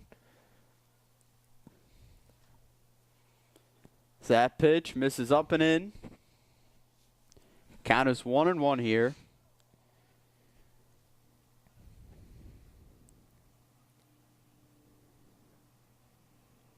Hooley is 0 for 2 today. He grounded out and struck out. Grounded to short. The flip over to second for the final out. As John Curran is able to survive the inning and hold on to this Prep lead. As we go into the bottom of the 5th with the Marauders leading Ramapo 3-2. Going into the bottom of the 5th inning. In that inning, Ramapo had no runs, 1 hit, and nothing else.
So going into the bottom of the 5th inning, Ring has been taken out. Marty Payne will be in relief for him. Ring threw 68 pitches, let up 7 hits, 3 runs, gave up 2 walks, and got 2 strikeouts. So not too bad for Ring. He threw a lot of pitches. He's got to be tired, as he was hitting as well. But David Payne comes in for him, looking to help this Ramapo defense. So Jack Carey, the leadoff hitter, takes the first pitch, as it is a ball. The pitch from Payne is a breaking ball, and it's in there for a strike. 1 ball, 1 strike to Jack Carey, the Duke commit. Payne so far is keeping it really close to Carey's body, not letting him pull anything. The third pitch of the at-bat to Carey misses, low and away in the dirt.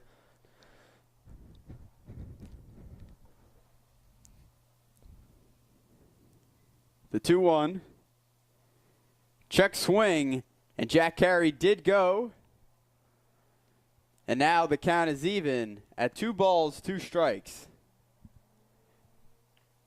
The pitch almost catches Carey's leg. And now the count is full, 3-2.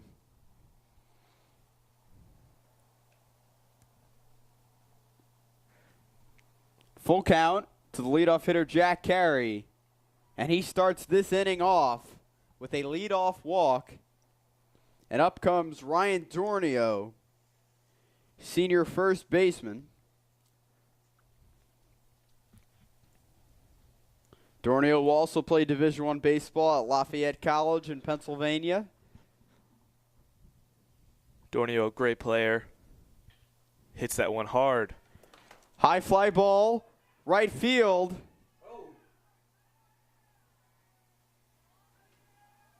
And it is a ground rule double.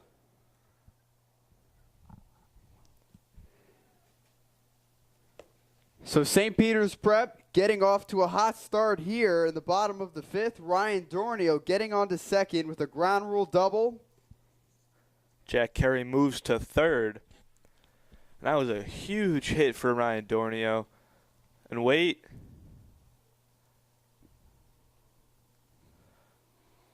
I thought they might have switched the rule there, but they're just talking it over. That was a huge hit, as I mentioned. That easily, a couple more feet, was a home run. Gets over the head of number 11. Jeremiah Jack Hagan. Jack Hagan. Jack Hagan is in for Nick Scalabrini. But that was a huge hit for from Ryan Dornio. So with no outs, you have Jack Carey on third, Ryan Dornio on second, and Corell Cattle up to bat. And last time, Cattle singled, and a single here would easily bring in Carey home and possibly Dornio. So Ryan Dornio helping himself out, and the Marauders out with that double. No outs here.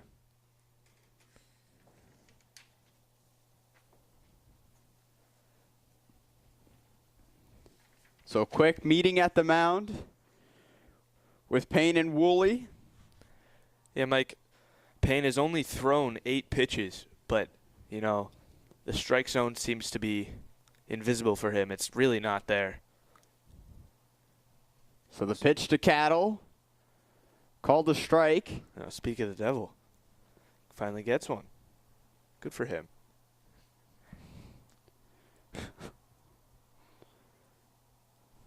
Quick pitch to Cattle. Misses low and in. Count is 1-1.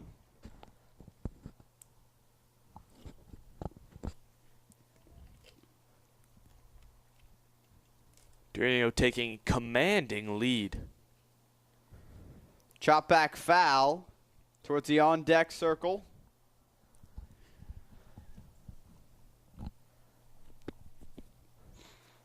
No outs here with Corell Cattle up to bat.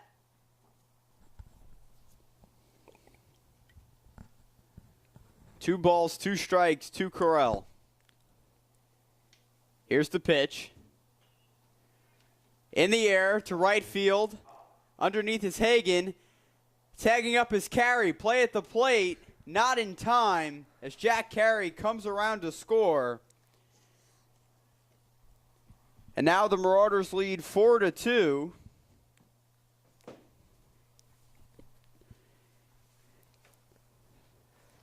With only 1 out, Dornio on second. A huge pop-out RBI from Corell Cattle. And this game is 4-2. So sac fly there by Corell Cattle.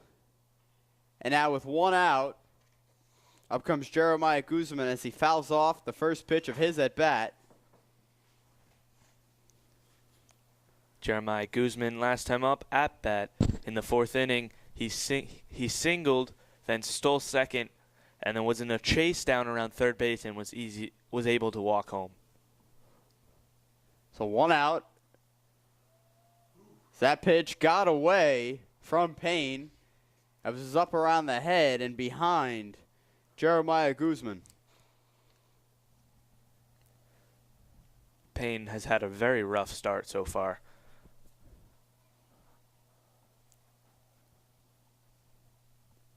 One out.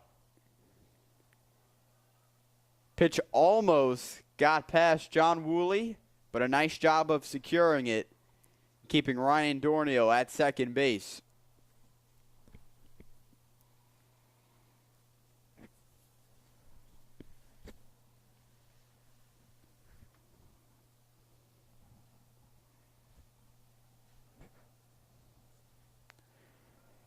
Pitch once again in the dirt.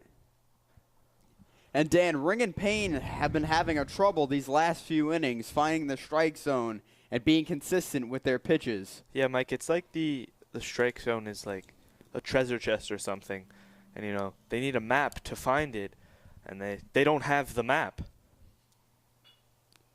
On the ground to second, fielded, knocked down the throw to first. And Guzman is called out as he's able to advance Ryan Dornio over to second. And now with 2 outs, up comes Ray Ortiz Jr.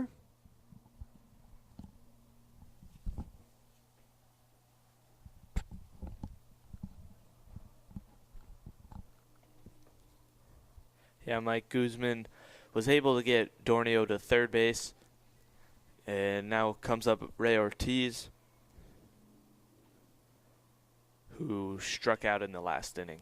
Grounded to short, picked up in field, and it is in time for the final out of the inning.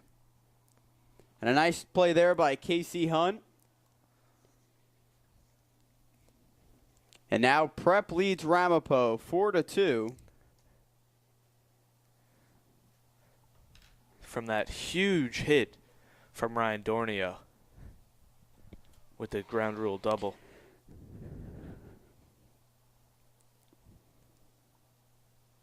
And Dan, that ground rule double was really able to set things in motion offensively for the Marauders, which led to their lone run in the last inning. And now Ramapo only has 2 more chances to score 2 runs. And when you say it, it doesn't sound like a big task. But the way the St. Peter's defense has been playing since the first inning, it's been phenomenal, to say the least.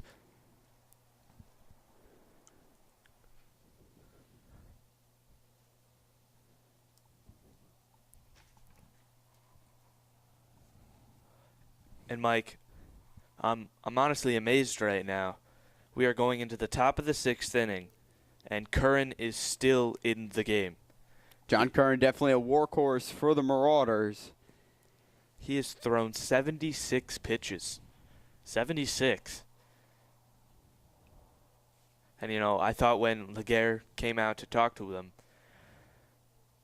that was going to be it for him. And then he was still on the mound, and I thought, all right, 1 more out. And it's still not. He got the out, and he's still in the game going into the 6th inning. So that's determination right there.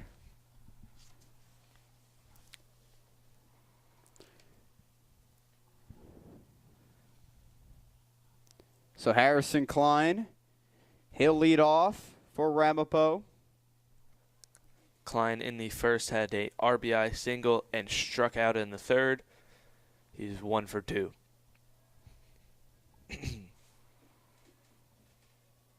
So here in the top of the 6th, Prep leads 4-2. John Kern still working here, and that first pitch to Klein is in there for a strike. They are warming someone up, but for the time being, Kern is still in the game. The 0-1. Grounded left side of the infield. The throw over to first by Hess. In time for the first out of the inning. Hess redeems himself after the pitch that was too far to the left side to Dornio a couple innings back.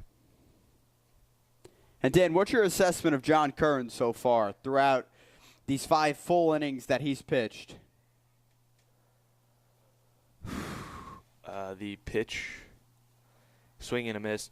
But Mike, you said my analysis of him, he's been phenomenal. His fastball has been his friend from the beginning, and he's had a great slider, and a couple of them gotten away from him, and James Cruz is not able to make the play. But besides that, Kern has been pitching phenomenal. I haven't seen anyone in high school baseball, from me announcing, be able to pitch 80 pitches and still be in the game and be winning nonetheless. So Curran right now has to be my first star of the game.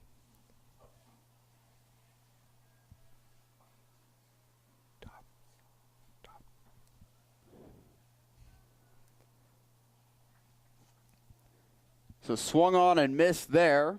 Count is 2-2. The pitch to Matt Wingfield. Popped up in the air, foul.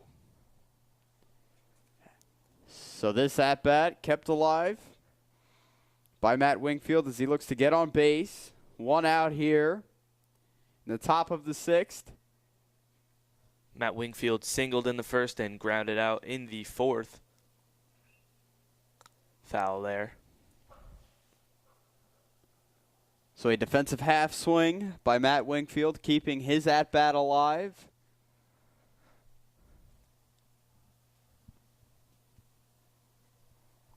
You know, Mike, if Kern's still in the game, I'm going to run out of lead trying to mark down how many pitches he's thrown.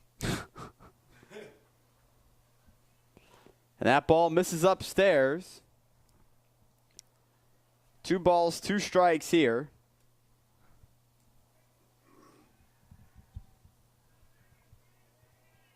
And the pitch. Inside. So correction, actually. That pitch was 3-2.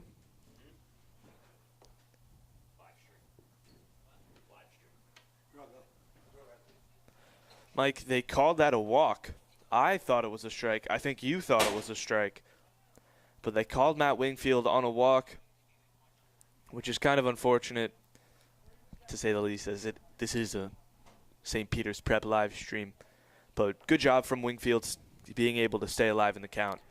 In the air, shallow left. Corral Cattle making the catch for the second out. So a nice job of Hess and Cattle coming together communication-wise. And no interferences with one another. Mike, that was Anthony Valvano, who is now in for Nick Scalabrini.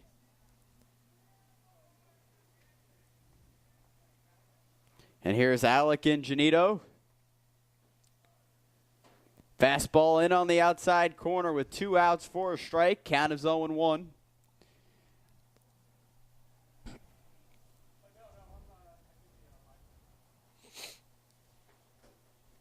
Two outs. Run on first. Swung on and missed. Count is 0-2. There it is again, then, that fastball along the outside of the plate. Not letting Ingenito get that. The 0-2 ripped fouled towards the backstop. Ingenito able to hold on to his at-bat and keep it alive here as the scoring opportunities are becoming very limited for Ramapo. That pitch in the dirt, making the count 1-2.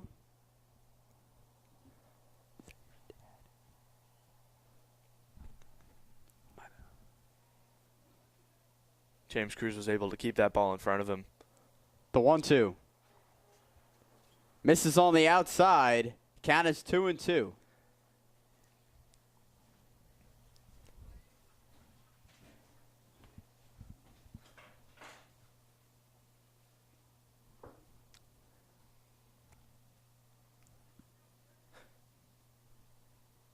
The 2-2. Up in the air, fouled towards the third base dugout.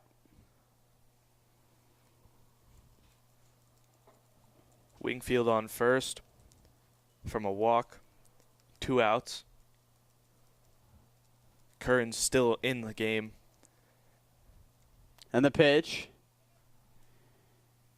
In the air. And it bounces foul. So a lengthy at-bat here for Alex Ingenito with 2 outs. Yeah, Ingenito is definitely pushing Curran's limit. He's pushing my limit as well.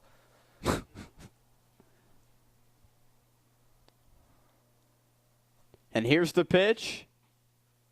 Misses upstairs, making the count full. So Ingenito definitely battling with Curran here.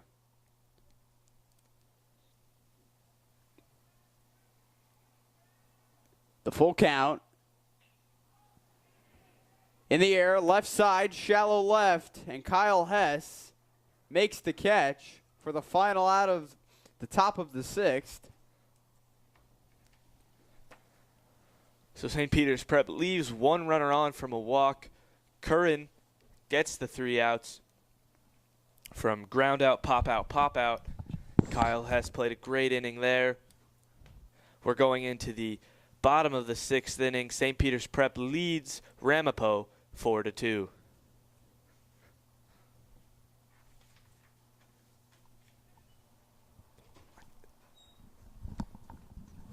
How'd y'all get in here? It was open. The doors were open?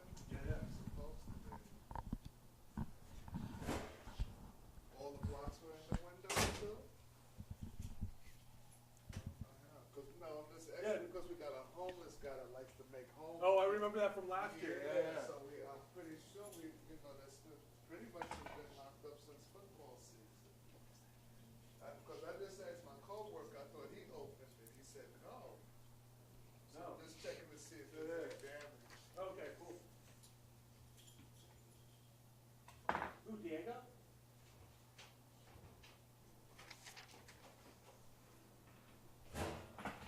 So there has been another pitching change for Ramapo.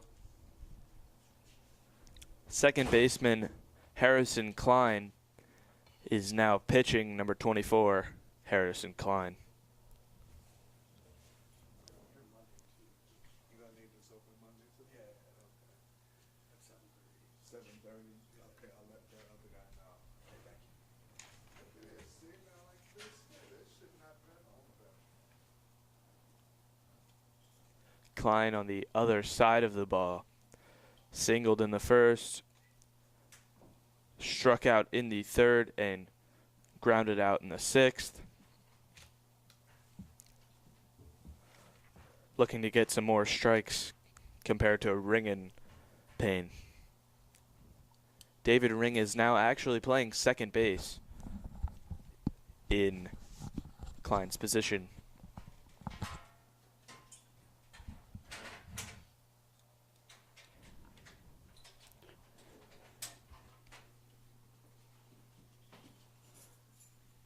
You're not using that sound box, right? No, we didn't.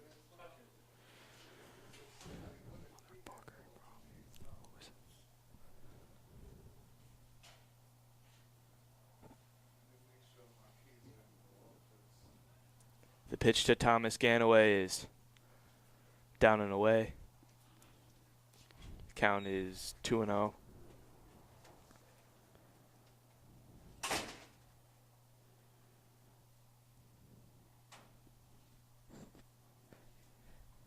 Ganaway has quite the game himself so far as he tripled and doubled in the 3rd and 4th inning.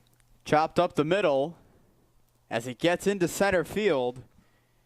And Ganaway gets on with a leadoff single to start off the bottom of the 6th. Mike, all he needs is a home run, and he's been on 1st, 2nd, 3rd, and all the way around the diamond. Set a hit for the cycle. Yes, I heard someone call it that one time.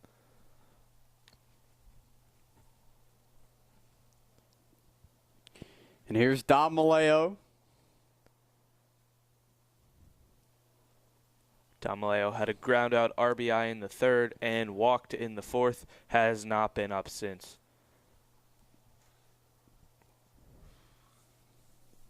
The 0-1.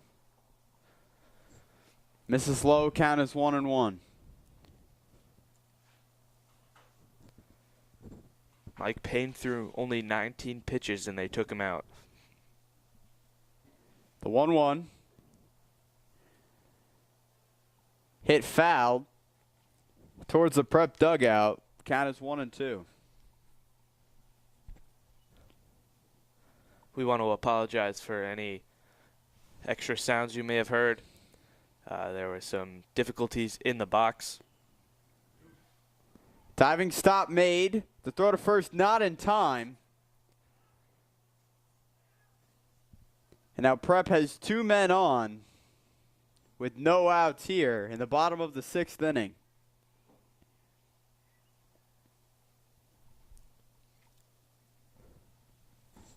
A nice diving play from shortstop Casey Hunt. But Ganaway was quick enough to get to second base, and the throw was not in time to first to Damaleo, who is a running back for the St. Peter's football team, so he is very fast, to say the least.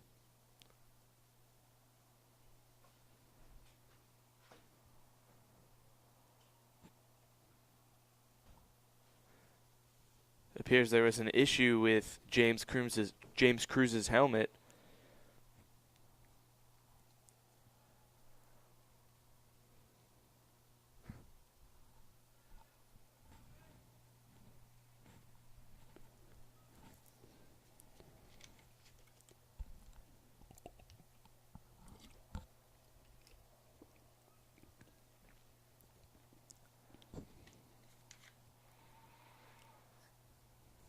Two men on, no out. The pitch to Cruz as he drops a bunt down. And he gets on safely to first. So a nice job there. What looked like to be a squeeze bunt. And now the bases are loaded. Now, Mike, I actually think they took James Cruz out for that play and put in Anthony Francaneri. So a huge bunt there to get the bases loaded with Kyle Hess up, who has not had the most productive day.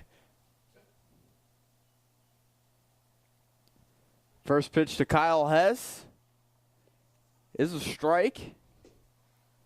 Woolley coming out to talk to his pitcher.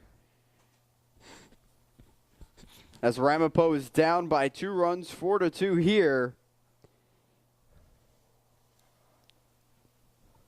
In the bottom of the 6th inning, bases loaded for Prep. 4-2 lead. No outs with 3 men on. That's not where you want to be at all, Mike.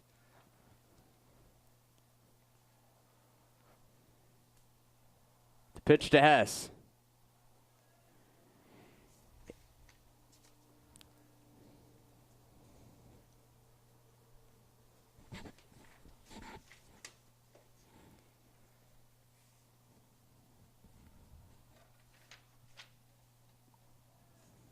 Pitch misses low.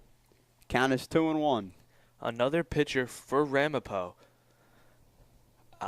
seems to not know where the strike zone is. Common occurrence for this team. Our cameraman Charlie has a better time finding the strike zone. As that last pitch missed on the outside, count is 3-1.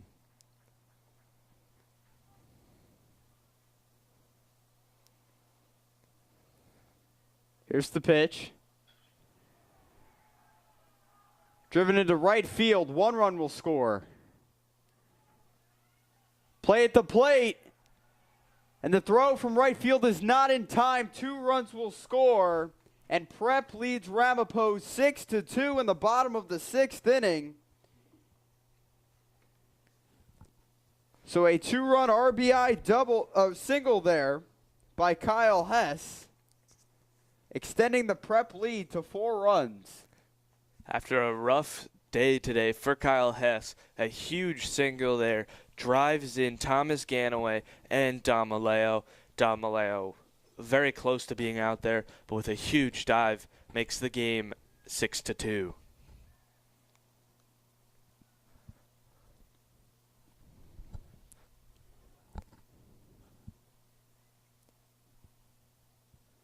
And Francaneri also moves to third base. The check down throw to third. Got away from the third baseman. And Kyle Hess steals on that play as well. So now 2 men in scoring position here for Prep.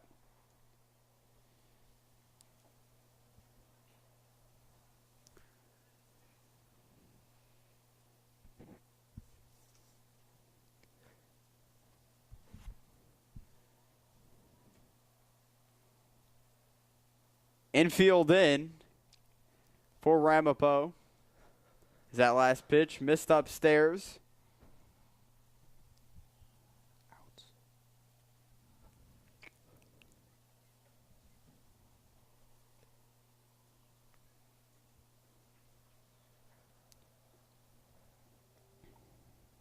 As Jack Carey looks at that one in for a strike. And here's the pitch. Grounded into left. 1 run will score. Kyle Hess takes off after the error. And he comes around to score. And it is an 8-2 ball game here at Caven Point in the bottom of the 6th inning. Kyle Hess took a demanding lead at second base, Mike. Jack Carey hits the single.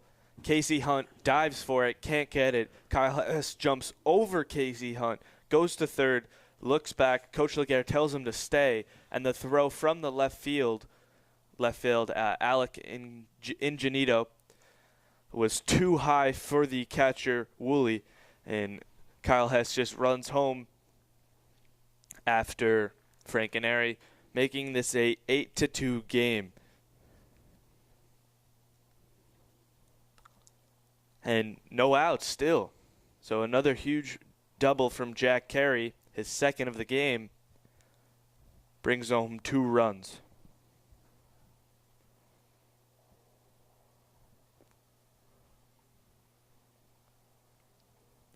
Eight to 2 score, no outs. Jack Carey on second base.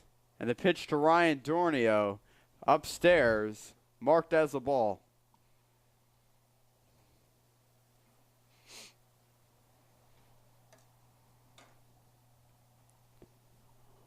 The 1-0 called the strike. Count is 1-1.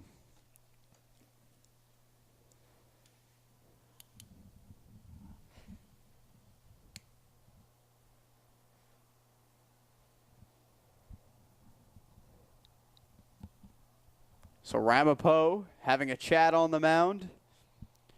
Ryan Dornio and Jack Carey going over to talk to Coach Laguerre at on the third base line.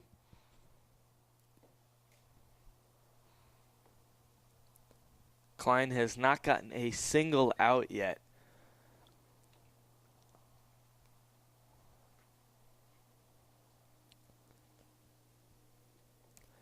In this break in action, how about a quick scoring breakdown, Mike? How's that sound? Sure, sounds great. In the first inning, Ramapo scored 2 runs right off the bat from Curran. St. Peter's Prep opened up their scoring on the side in the bottom of the 3rd inning with 2 runs. And after that, it was all St. Peter's. 1 run in the 4th, 1 run in the 5th, and 4 runs here in the bottom of the 6th inning. Only 5 hits for the Ramapo baseball team and 13 for St. Peter's Prep. That was just a brief scoring breakdown in the break in the action as Ryan Dornio goes back up to the plate. So Jack Carey, the runner, on second. No outs here for Ryan Dornio as he looks to tack on to this 6-run lead that his Marauders have.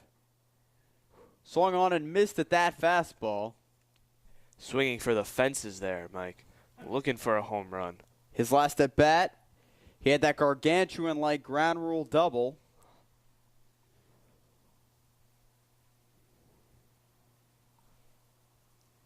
Hit back foul towards the backstop.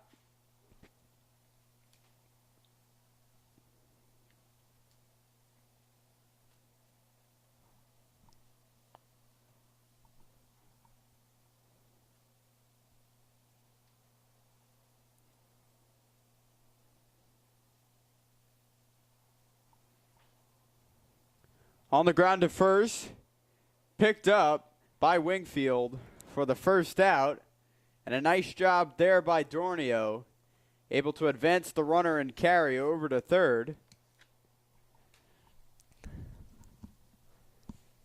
So now a meeting on the mound.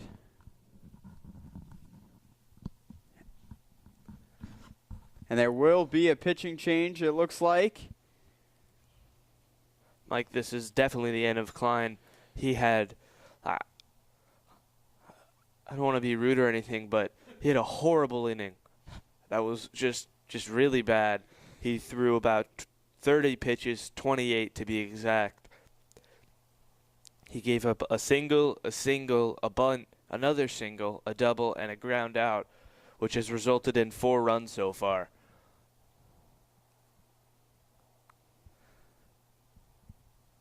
So the second baseman's short-lived pitching career was not great at all.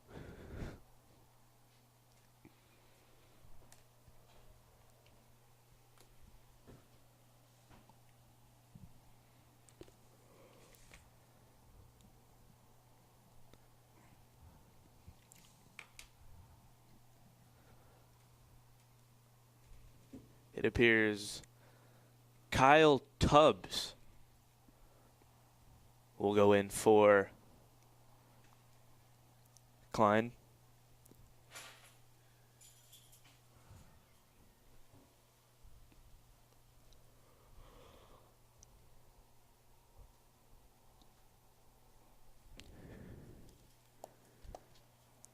Up to bat for St. Peter's is Corell Cattle.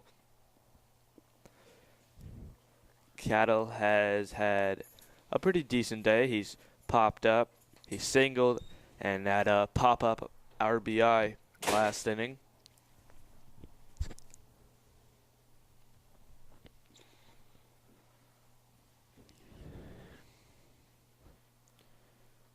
So Corell Cattle will come up to bat momentarily with 1 out and a runner on third base. And with a 6-run lead,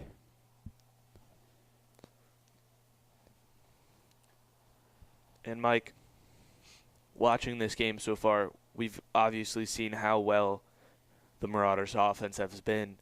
What have you liked about the offense so far? well, I've liked the way the runners have been able to advance with the ball being put on the other side of the infield. And I like how not too many double plays have been turned on prep, which is why they've been able to advance on the base paths, and which is also why they lead by 6 runs now in the bottom of the 6th. So here is Corell Cattle, the first pitch to him. Misses on the outside. So Kyle Tubbs, he is the 4th pitcher of the game for Ramapo. High fly ball into center field. Underneath is David Burns as he makes the catch. Tagging up is Jack Carey. And now Prep has a 7-run lead here in the 6th inning. So a sacrifice fly there by Corell Cattle. His 2nd RBI of the game. And now Prep leads Ramapo 9-2, 2 outs here in the 6th. Here's Jeremiah Guzman. The first pitch to him tails away outside of the zone. Count is 1-0. And Mike, you watch this really struggling Ramapo defense. The only consistent player has been catcher John Woolley. Barely anything has gone by him, and anything to the side of him he's able to keep in front of him and make sure no one gets on. So 2 outs. Here's the pitch. Called for a strike.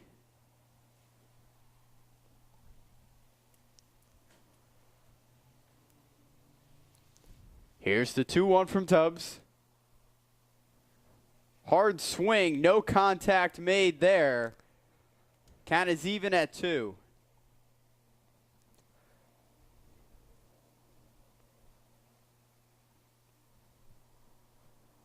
The 2-2. In the air, right side of the infield. Wingfield underneath. And he makes the grab, ending this dreadful inning for Ramapo. So now Ramapo will have their last opportunity in the top of the 7th as they need 7 runs just to get the game into extra innings. And Mike, you mentioned Ramapo having a dreadful inning and Tubbs finally making it out of the inning, but that was not before St. Peter's was able to score 5 runs. And as we flip into the 7th inning, if I could, I'd give a standing ovation to John Curran. John Curran threw 94 pitches, allowed 5 hits, 2 runs.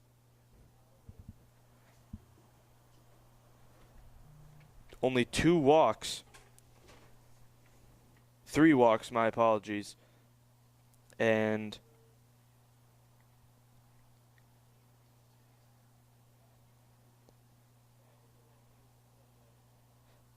and 6 strikeouts.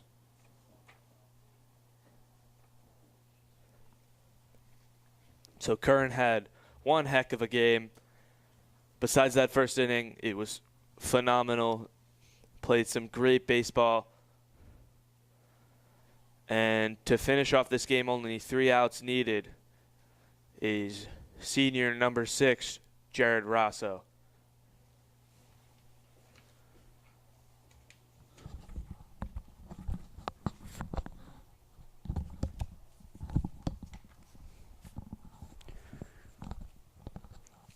Dan, as you just mentioned, Jared Rosso coming in to close out this game, although it's not a save opportunity. Rosso, a very trustworthy senior on this pitching staff. He has electric stuff as he looks to hold on to the 7-run lead that the Marauders have over Ramapo High School. Mike, you know, just look back at it. 94 pitches in high school, 94 pitches in any sort of baseball is a lot of pitches. And Curran played some great baseball through every inning that he played. And, I mean, that fastball was something else.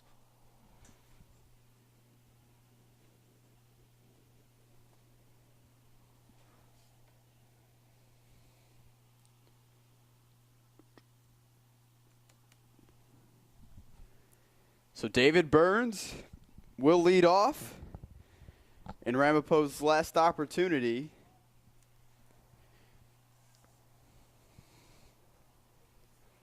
The first pitch to Burns is on the way, and it's taken in for a strike. Count is 0-1.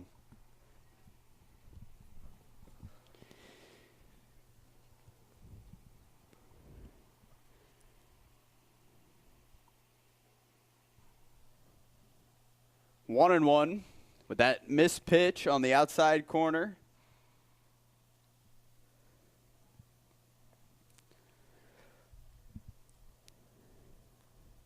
The 1-1 to Burns. Swung on and missed. A nice fastball right down the pipe by Rosso as Burns falls behind in the count 1-2.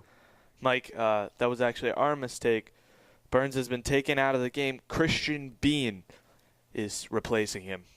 So, a mistake on our part. We apologize. Thank you, Dan, for that.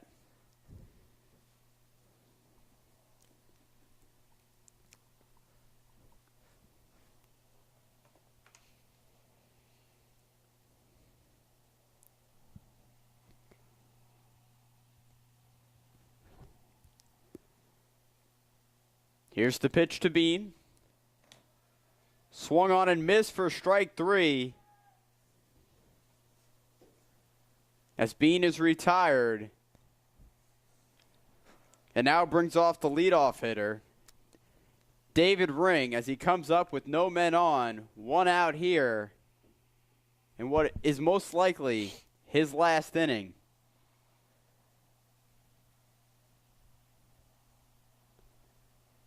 They have also taken David Ring out for number 7, Jack Razzo. So foul ball down the right field line. Count is 0-1.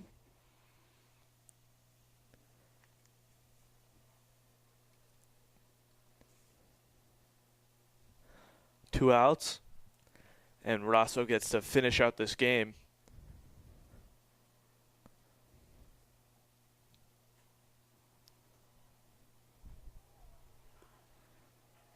It's that breaking ball in there for a strike.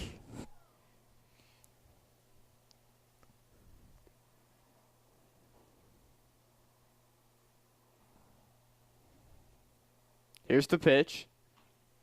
Strike 3, and Razzo goes down looking, and Ramapo is left with just 1 out to try to stay alive in this game where they are down by 7 runs. Mike, I'm going to make a bold prediction. I don't want to say anything too early, but I don't really see this comeback happening this late in the game. Well, it is very difficult if that were to happen. And here comes Casey Hunt, the shortstop, as he watches the first pitch on the outside corner get called as a strike.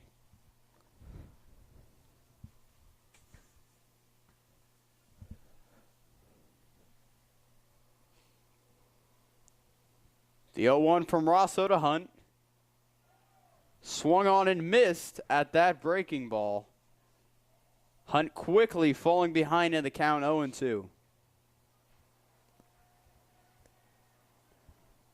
Hunt trying to stay alive.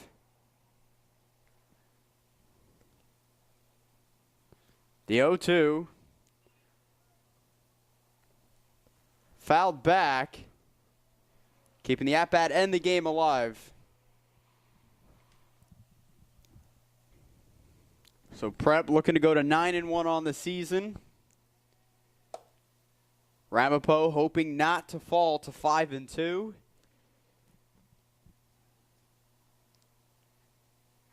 Prep coming off a win last night in the Autism Awareness Classic against St. Joseph's from Montvale.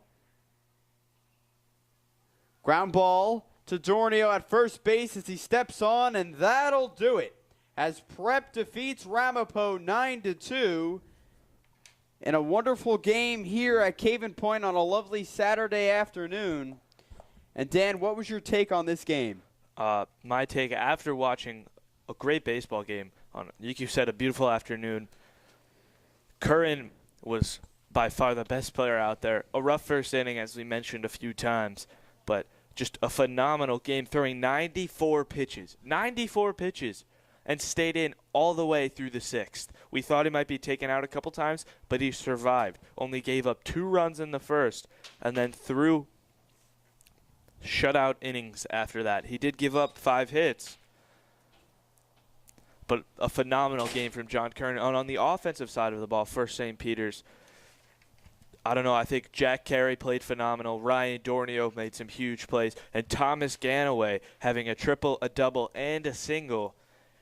You know, they really, after the first inning, they really started to click. And they finished this game out strong with a huge victory. So, Dan, 94 pitches from John Curran, as you mentioned, not something you see too often, especially on the high school level. And Prep took advantage of their workhorse senior, which is the reason why they won 9-2 rather. Great offensive day as well. Who impressed you most at the plate for Prep? It's got to be Thomas Ganaway. When you're able to hit a triple in the 3rd, a double in the 4th, not hit in the 5th, but go back in the 6th and hit a single and create a lot of the opportunities that Prep had. Like, he gets my first star of the game on the offensive of the ball. But for St. Joe's, I think a huge problem had to be pitcher David Ring. He started off so strong, had some 2 great innings, and after that he just allowed run after run after run, and it paid dividend to the point where they weren't able to come back because on the other side of the ball, John Curran was pitching phenomenal. Curran really found himself after that first inning where he seemed to struggle to find the zone. He got everything together. And now with that, Prep goes to 9-1 on the season. Ramapo falls to 5-2. We will be back here Monday night at 7:30 as Prep is set to take on the Bees of Bayonne.